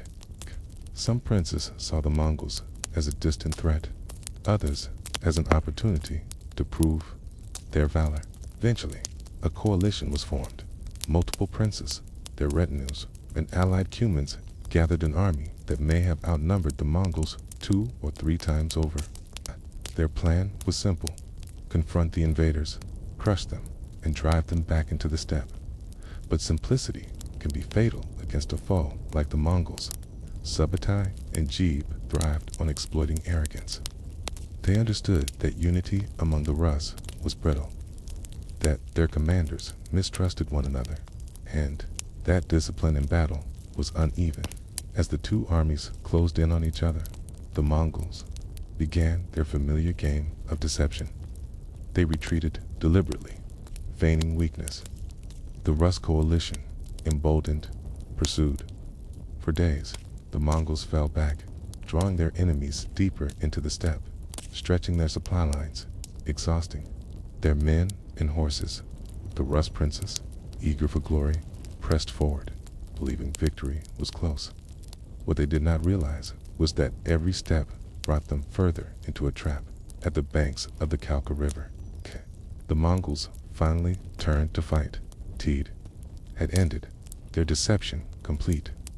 The Rus, overconfident and disorganized, prepared to meet them. But the battle ahead would show the stark difference between a coalition of princes and a disciplined war machine. And so the question loomed: would sheer numbers and pride carry the Rus to victory? Or would the discipline of the Mongol horsemen carve yet another lesson into the history of the steppe? The Rus princes rode into battle with confidence. Their army was vast, assembled from across the principalities, heavy cavalry in iron armor, infantry bearing shields and axes, humans eager for revenge against the Mongols who had defeated them. Chroniclers claimed they numbered more than 60,000, though such figures are uncertain. What is certain is that they outnumbered Subutai and Jeeb's Mongols force by at least 2 to 1. But numbers alone do not win wars. The Mongols had perfected the art of misdirection. 4 days before the confrontation at the Kalka River, they retreated deliberately, harassing their pursuers with skirmishes, then vanishing into the horizon. To the Rus, this looked like weakness. They mistook deliberate, feigned flight for fear.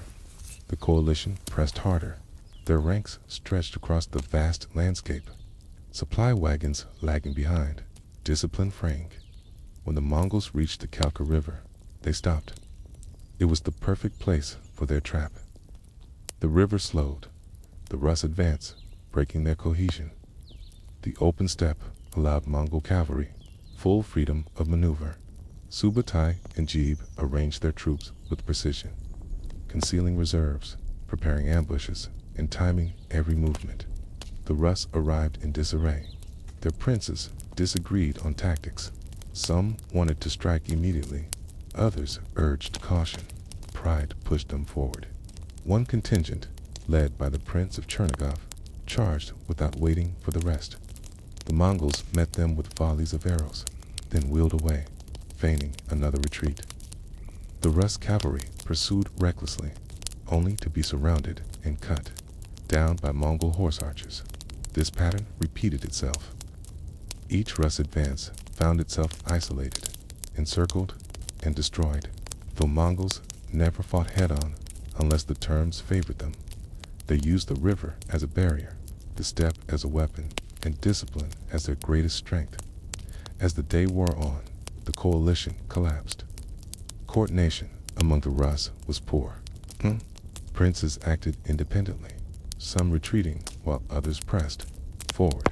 The Cumans, whose alliance had drawn the Rus into battle, fled once it became clear the Mongols were winning. Their flight spread panic among the rest of the army. At the height of the battle, the Mongols unleashed their reserves.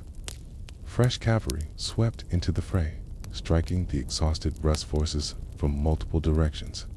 Surrounded, cut off from escape, thousands were slaughtered. Chroniclers describe rivers of blood flowing into the Kalka, though numbers are uncertain. What mattered was the scale of the defeat. The coalition army was annihilated. The fate of the captured princes was a lesson in Mongol psychology.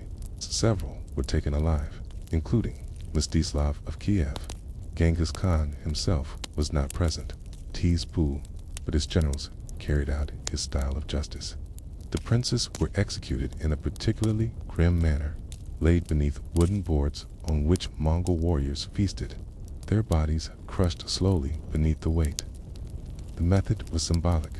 No noble blood spilled on the ground, yet the message of Mongol dominance unmistakable.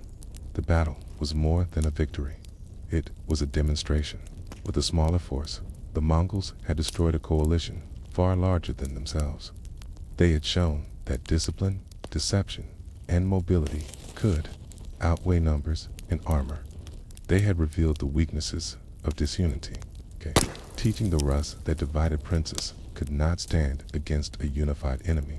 When the battle ended, the Mongols did not linger. Their mission had never been to occupy permanently, but to scout and terrify. Having shattered the Rus coalition, they withdrew eastward, leaving devastation in their wake. For the Rus, the encounter was unforgettable, a warning of what was to come when the Mongols returned in full strength years later. For Europe as a whole, the news was unsettling. Whispers spread of a new force from the east, one that had crushed armies many times its size. Chroniclers struggled to describe them.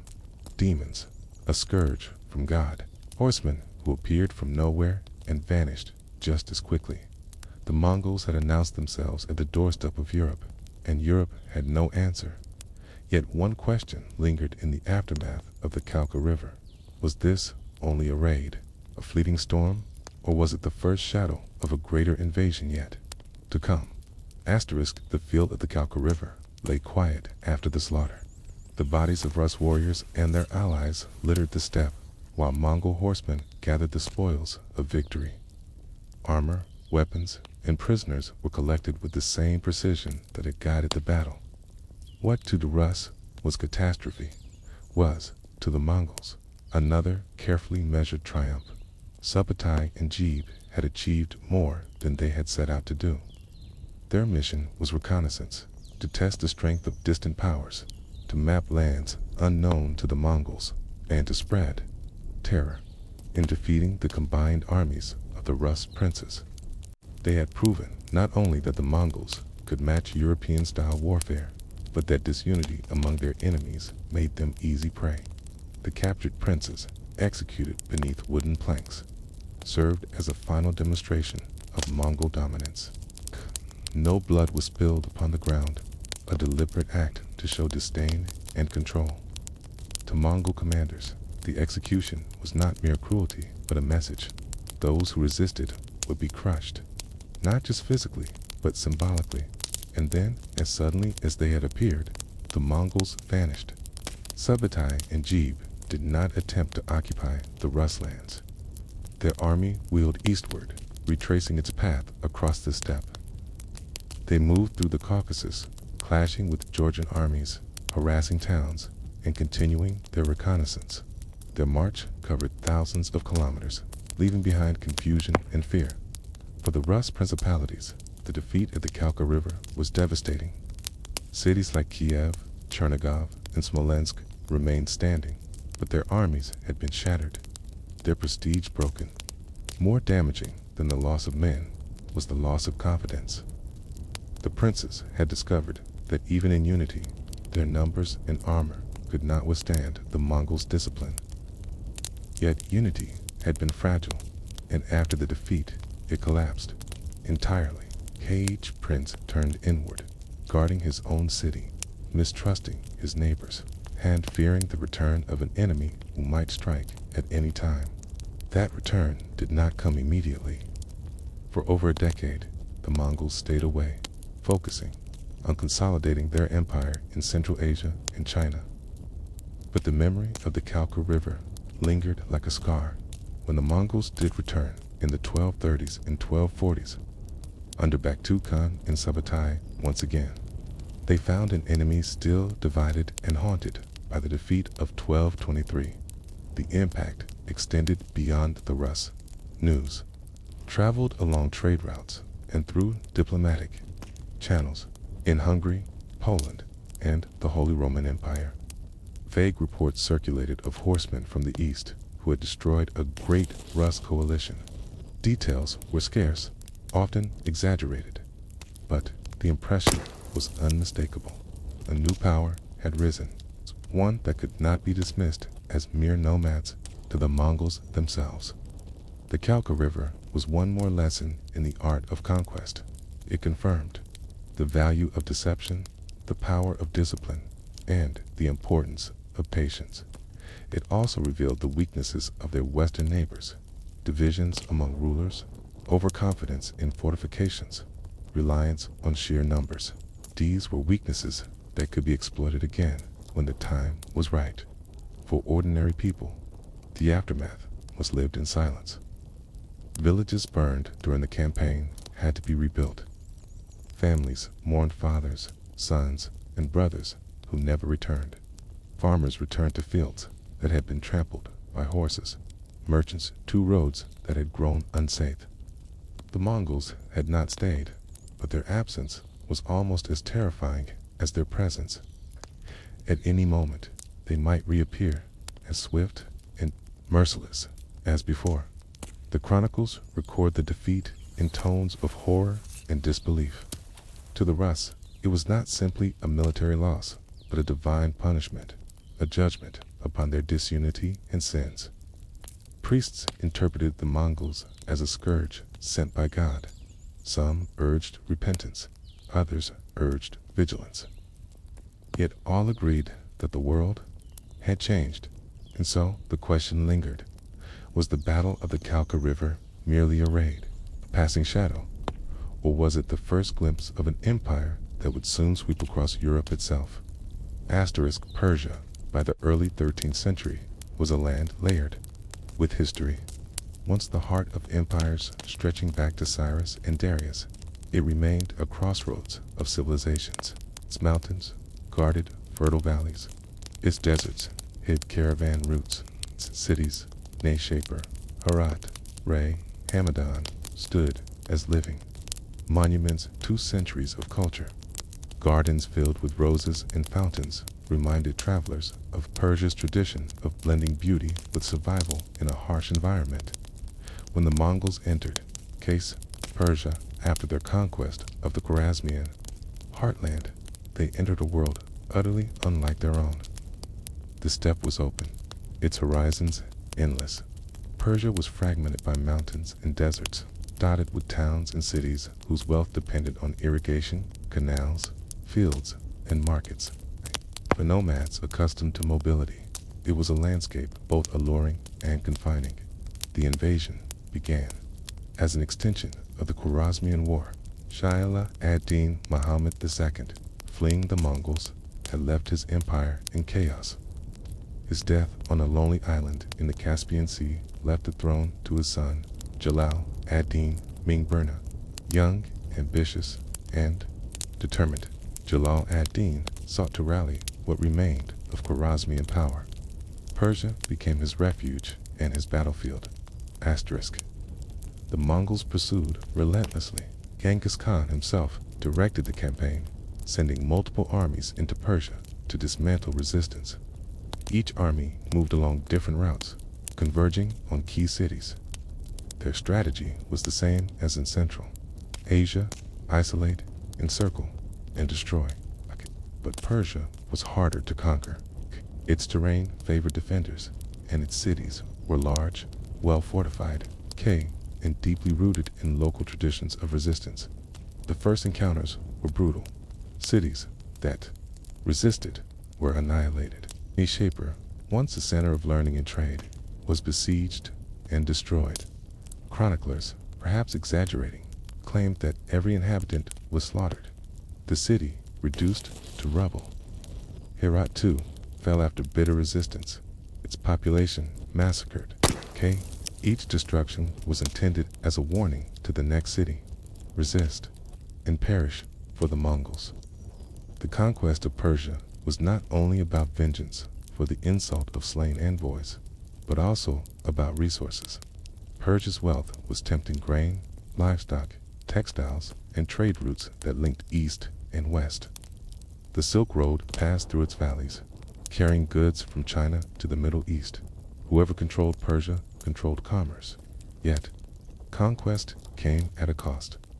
The Mongols were skilled in mobility, but sustaining armies across Persia's rugged terrain strained even their system. Horses required grass that deserts could not provide. Rivers and irrigation canals shaped routes in ways unfamiliar to steppe warriors.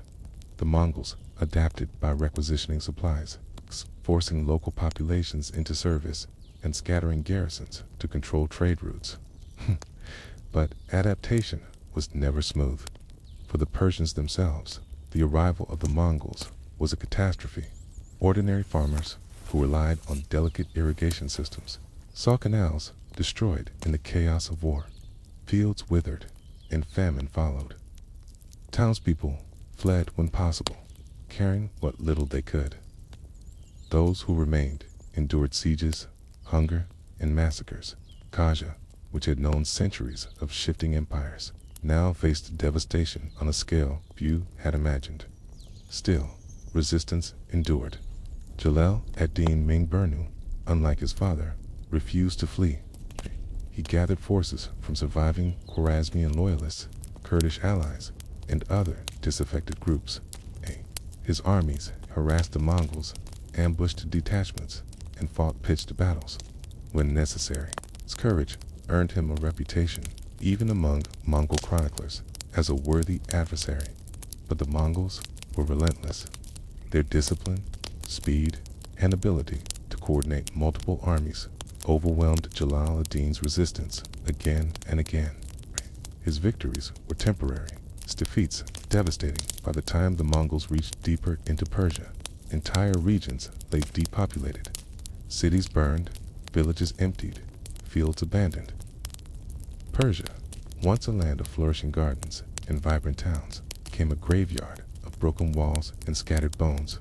And yet, amid this destruction, one question haunted the Mongols themselves. Could they truly rule such a land? Conquest was one thing. Governance, in a world of canals, markets, and scholars, was another. Could the steppe riders, so skilled at destroying cities, ever master the art of sustaining them? Asterisk, the conquest of Persia unfolded not in a single decisive blow, but in a grim sequence of sieges, massacres, and marches across difficult terrain. Each city became a test, and each test was answered with ruthless efficiency. Where resistance flared, annihilation followed. Where surrender was offered, submission was enforced. The Mongols' reputation preceded them, and that reputation was as much a weapon as their bows and swords. One of the most infamous episodes came at Nishapur in 1221. This city, already weakened by war and unrest, resisted fiercely when Mongol forces approached. The defenders believed their walls and numbers might withstand the onslaught, as cities had withstood invaders before. But the Mongols, with siege engines and relentless patience, broke through. The fall of Nishapur became legendary for its scale of destruction. Chroniclers, some exaggerating, others writing in horror, claimed that hundreds of thousands were killed. So complete was the slaughter that not only men, but women, children, and even animals were said to have been destroyed.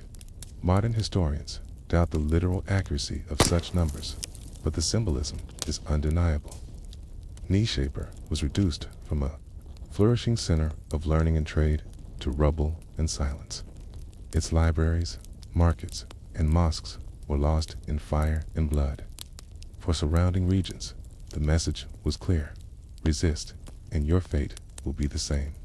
Herat suffered a similar ordeal. Renowned for its culture and artisanship, it too resisted, and it too was punished. The Mongols massacred much of its population, sparing only those whose skills could serve the empire. Craftsmen were transported eastward, resettled to strengthen Mongol domains. Farmers, however, were expendable, their lives erased along with their fields. The Mongols' methods were consistent. A city would be encircled, its supply lines severed, siege engines bombarded its walls, fire arrows lit its roofs, and sappers undermined its foundations. If defenders resisted to the last, the punishment was collective. If they surrendered early, they might be spared wholesale destruction, but would still face tribute, forced labor, and the conscription of their young men into Mongol service. Yet, amid the devastation, one figure refused to bend: Jalal ad-Din Ming-Burnu, the last son of the Khwarezmian Shah. Where his father had fled ignominiously, Jalal ad-Din stood his ground. He rallied what forces he could: remnants of Khwarezmian armies, Kurdish auxiliaries, Turkic warriors, and volunteers who sought vengeance against the invaders. His campaigns did not stop the Mongols, but they harassed them, slowed them, and, at times, even bloodied them. In 1221, Slalat and won a surprising victory near Parwan, defeating a Mongol detachment. His triumph electrified resistance. For a brief moment, it seemed possible that the tide might turn. Chroniclers record that Genghis Khan himself, upon hearing of the defeat, was enraged, but also impressed. The Mongols respected courage, even in their enemies, and Jalal ad-Din embodied it. But victories were fleeting. Genghis Khan personally led the response, pursuing Jalal ad-Din's forces across Persia. The young leader fought desperately, retreating southward, gathering allies where he could, abandoning them when he must. His campaign was one of survival, not conquest. In each clash, he fought valiantly, but was forced to retreat before overwhelming Mongol strength. Ordinary Persians endured the worst of these campaigns. Irrigation canals, carefully maintained for centuries, were destroyed in the chaos. Fields went dry, and famine followed. Villages were emptied, their inhabitants slain or scattered. The delicate balance of life in Persia, where survival often depended on the steady flow of water through engineered channels, collapsed under the weight of Mongol war. And yet, through the horror, the Mongols imposed a kind of order. Trade routes, once disrupted by constant wars between rival Persian factions, now fell under Mongol control. Caravans could move more freely, provided they paid tribute. The Silk Road, long the artery of commerce, began to flow again, though the wealth it carried no longer enriched Persian rulers. It flowed eastward, toward the Mongol heartland. The sackings of Nishapur and Herat became stories told not only in Persia, but across the Islamic world. Chroniclers in Baghdad, Damascus, and Cairo recorded the tales with dread. To them, Persia was not a distant land, but part of their cultural and commercial world. If Persia could be broken, what city was safe? Still, Jalal ad-Din fought on. He retreated toward the mountains of western Persia, gathering his forces for one last stand. At every step, he knew the question that haunted his people: was resistance worth the cost, or would survival only be found in submission? The destruction of Nishapur and Herat had left Persia stunned, but not silenced. In the west, Jalal ad-Din, Ming-Burnu, son of the last Khwarezmian Shah, continued to resist. Where his father had fled in panic, Jalal ad-Din fought with courage. Too many Persians, he became a symbol, not of victory, but of defiance. The Mongols pursued him relentlessly. Genghis Khan himself took command, determined to finish what he had begun. He divided his forces into multiple columns, sweeping across Persia like fire across dry grass. Villages, towns, and fortresses fell in succession. Those that resisted were annihilated. Those that surrendered were stripped of wealth and manpower, folded into the Mongol system. Each day that Jalal ad-Din remained free was a challenge to Mongol authority. And Genghis Khan would not tolerate challenges. In 1221, Kala ad-Din gathered what remained of his forces near the Indus River. He had retreated through mountains and deserts, evading Mongol detachments, rallying loyalists as he went. Now, on the river's banks, he prepared for a final confrontation.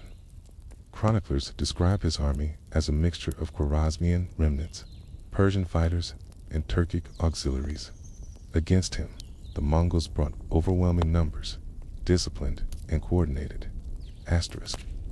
The battle that followed was fierce. Jalal ad-Din fought with the desperation of a man who knew there was no retreat left. His cavalry clashed with Mongol horse archers. His infantry held their ground as long as they could. For a moment, he even drove the Mongols back, proving once again that courage could match skill. But courage alone could not overcome the Mongol machine. As the battle turned against him, Jalal ad-Din made a decision that would enter legend. Surrounded with defeat certain, he spurred his horse toward the Indus River. Chroniclers record that he plunged into the rushing waters and swam across, escaping as arrows rained down around him. His army was destroyed, but he survived, vanishing into the mountains of India. For Genghis Khan, it was both a victory and a frustration. Persia lay in ruins, its last defender scattered. Yet, the man who had defied him so boldly had escaped. Even so, the message was clear. Resistance was futile. Jalal ad-Din's flight symbolized the collapse of Persian independence. The land of gardens and cities was now a land of ashes. The Mongols, however, did not attempt to govern Persia directly at this stage. Their purpose had been conquest, vengeance, and control of trade. Administration was left to local officials, coerced into service, while Mongol garrisons ensured obedience.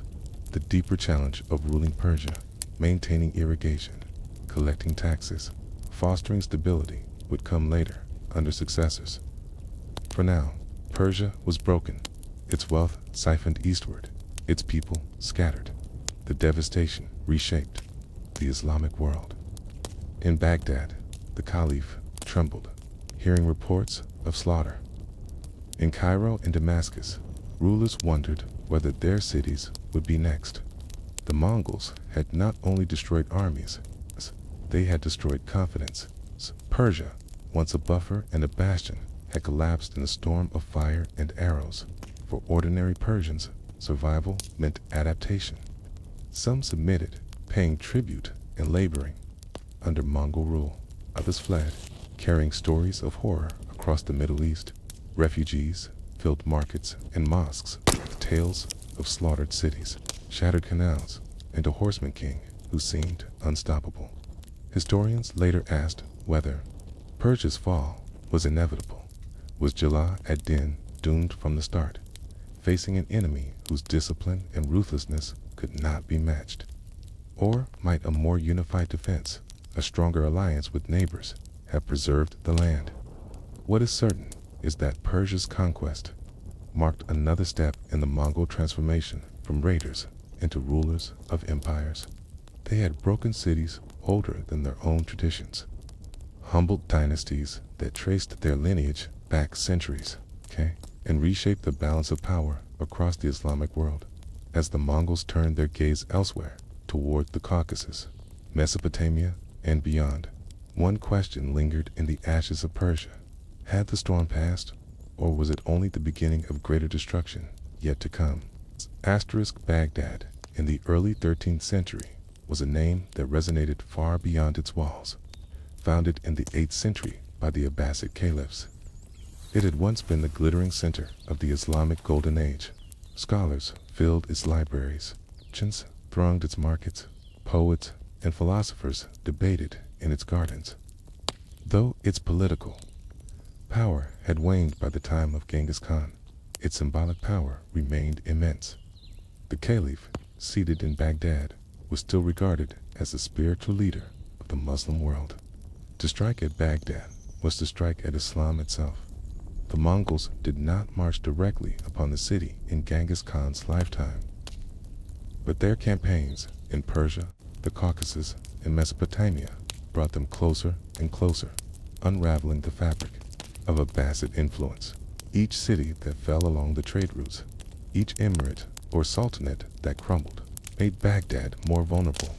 After the fall of the Khwarezmian Empire, Genghis Khan sent his generals westward.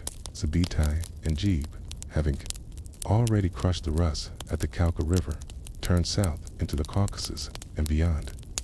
Their movements were not simple conquests. They were exploratory raids, testing the strength of Armenia, Georgia, and the outlying Muslim principalities. Everywhere they went, they sowed fear and instability. Meanwhile, in Persia, Mongol armies dismantled what remained of Khwarezmian resistance. Jalal ad-Din's defeat at the Indus River had left the region leaderless. The great cities of Iran and Central Asia lay in ruins or under Mongol control. From these bases, the Mongols extended their reach southward, probing into Mesopotamia. The Abbasid caliphs in Baghdad watched with dread. They had not directly confronted the Mongols, but they felt the tremors. Refugees arrived daily, carrying tales of Nishapur's annihilation, Herat's fall, and Samarkand's betrayal. Markets buzzed with rumors, some exaggerated, some all too real, of horsemen who could not be defeated, who spared neither prince nor peasant. Yet the caliphate was no longer the strong political entity it had once been. By the early 1200s, Thas's direct authority was limited mainly to Baghdad and its surrounding regions. Beyond that, real power lay with local rulers, sultans in Persia, emirs in Mesopotamia, princes in Syria and Anatolia. The caliphs. Words carried symbolic weight, but his armies were small compared to those of ambitious regional lords. Still, Baghdad remained the center of gravity for the Islamic world. Pilgrims came to its mosques, scholars to its libraries, merchants to its bazaars. It was a city not of walls alone, but of meaning. And meaning, as much as soldiers, could be a weapon or a shield. The Mongols understood this. The campaigns westward were not only about seizing land, but about reshaping perceptions. If they could dismantle the powers around Baghdad, the city itself would eventually stand isolated. Akhina, its symbolic authority, stripped of substance. The road to Baghdad was long, winding, through mountains, deserts, and fertile plains. Along it lay cities that had flourished for centuries. Ray, Hamadan, Mosul, each represented a step closer, each a test of Mongol persistence in the Islamic world's resilience.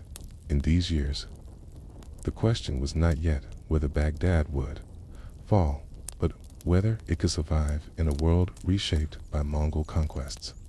Could the Caliph's authority still command respect, or would it dissolve like so many other thrones before the riders of the steppe?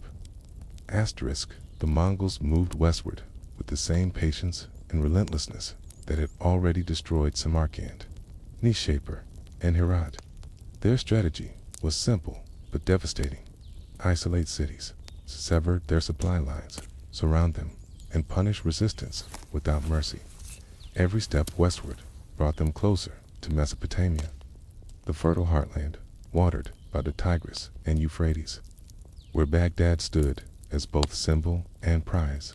In Persia, resistance collapsed quickly. The fall of Ray, once a thriving city and cultural center, opened the road toward the Zagros Mountains.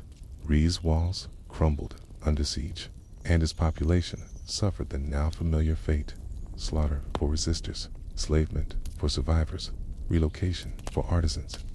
The canals that fed its fields were abandoned, leaving the surrounding lands barren. For generations afterward, travelers remarked on the ruins of Ray as a warning of Mongol fury. From Ray, the Mongols advanced into Hamadan, another ancient city, with roots stretching back to the Medes and Achaemenids. By the 1220s, Hamadan was a city of commerce, its bazaars bustling with traders from Anatolia, Persia, and Mesopotamia. When the Mongols arrived, its leaders hesitated, some urged surrender, others resistance. The decision was too slow. Mongol forces encircled the city, cut its supplies, and stormed its defenses. Chroniclers describe Hamadan's fall as swift but brutal. Its population scattered, its markets reduced to silence.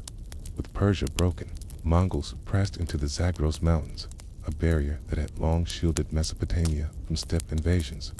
The terrain was difficult: narrow passes, steep ridges, and limited grazing for horses. But the Mongols adapted, driving herds with them, requisitioning supplies from terrified villages, and moving with calculated discipline.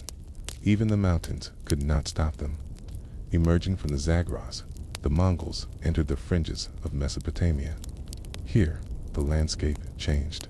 Irrigated fields stretched along the Tigris and Euphrates, sustaining towns and villages that had thrived for centuries. The people of Mesopotamia had long lived under the shadow of empires: Assyrian, Persian, Arab, and now they faced a new master from the steppe. The city of Mosul became a focal point.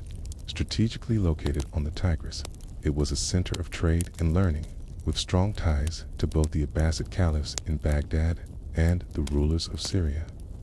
When Mongol forces approached, Mosul's leaders chose pragmatism over pride, rather than resist and risk annihilation. They submitted, offering tribute and supplies.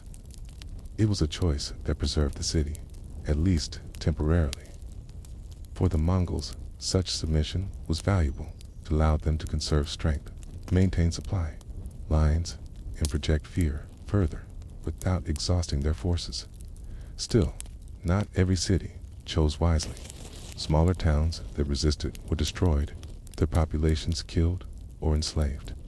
These massacres were not random acts of violence, but deliberate demonstrations. For every city that resisted, the Mongols made an example, ensuring that news spread quickly. Fear traveled faster than their armies, and it softened defenses ahead of them. Asterisk.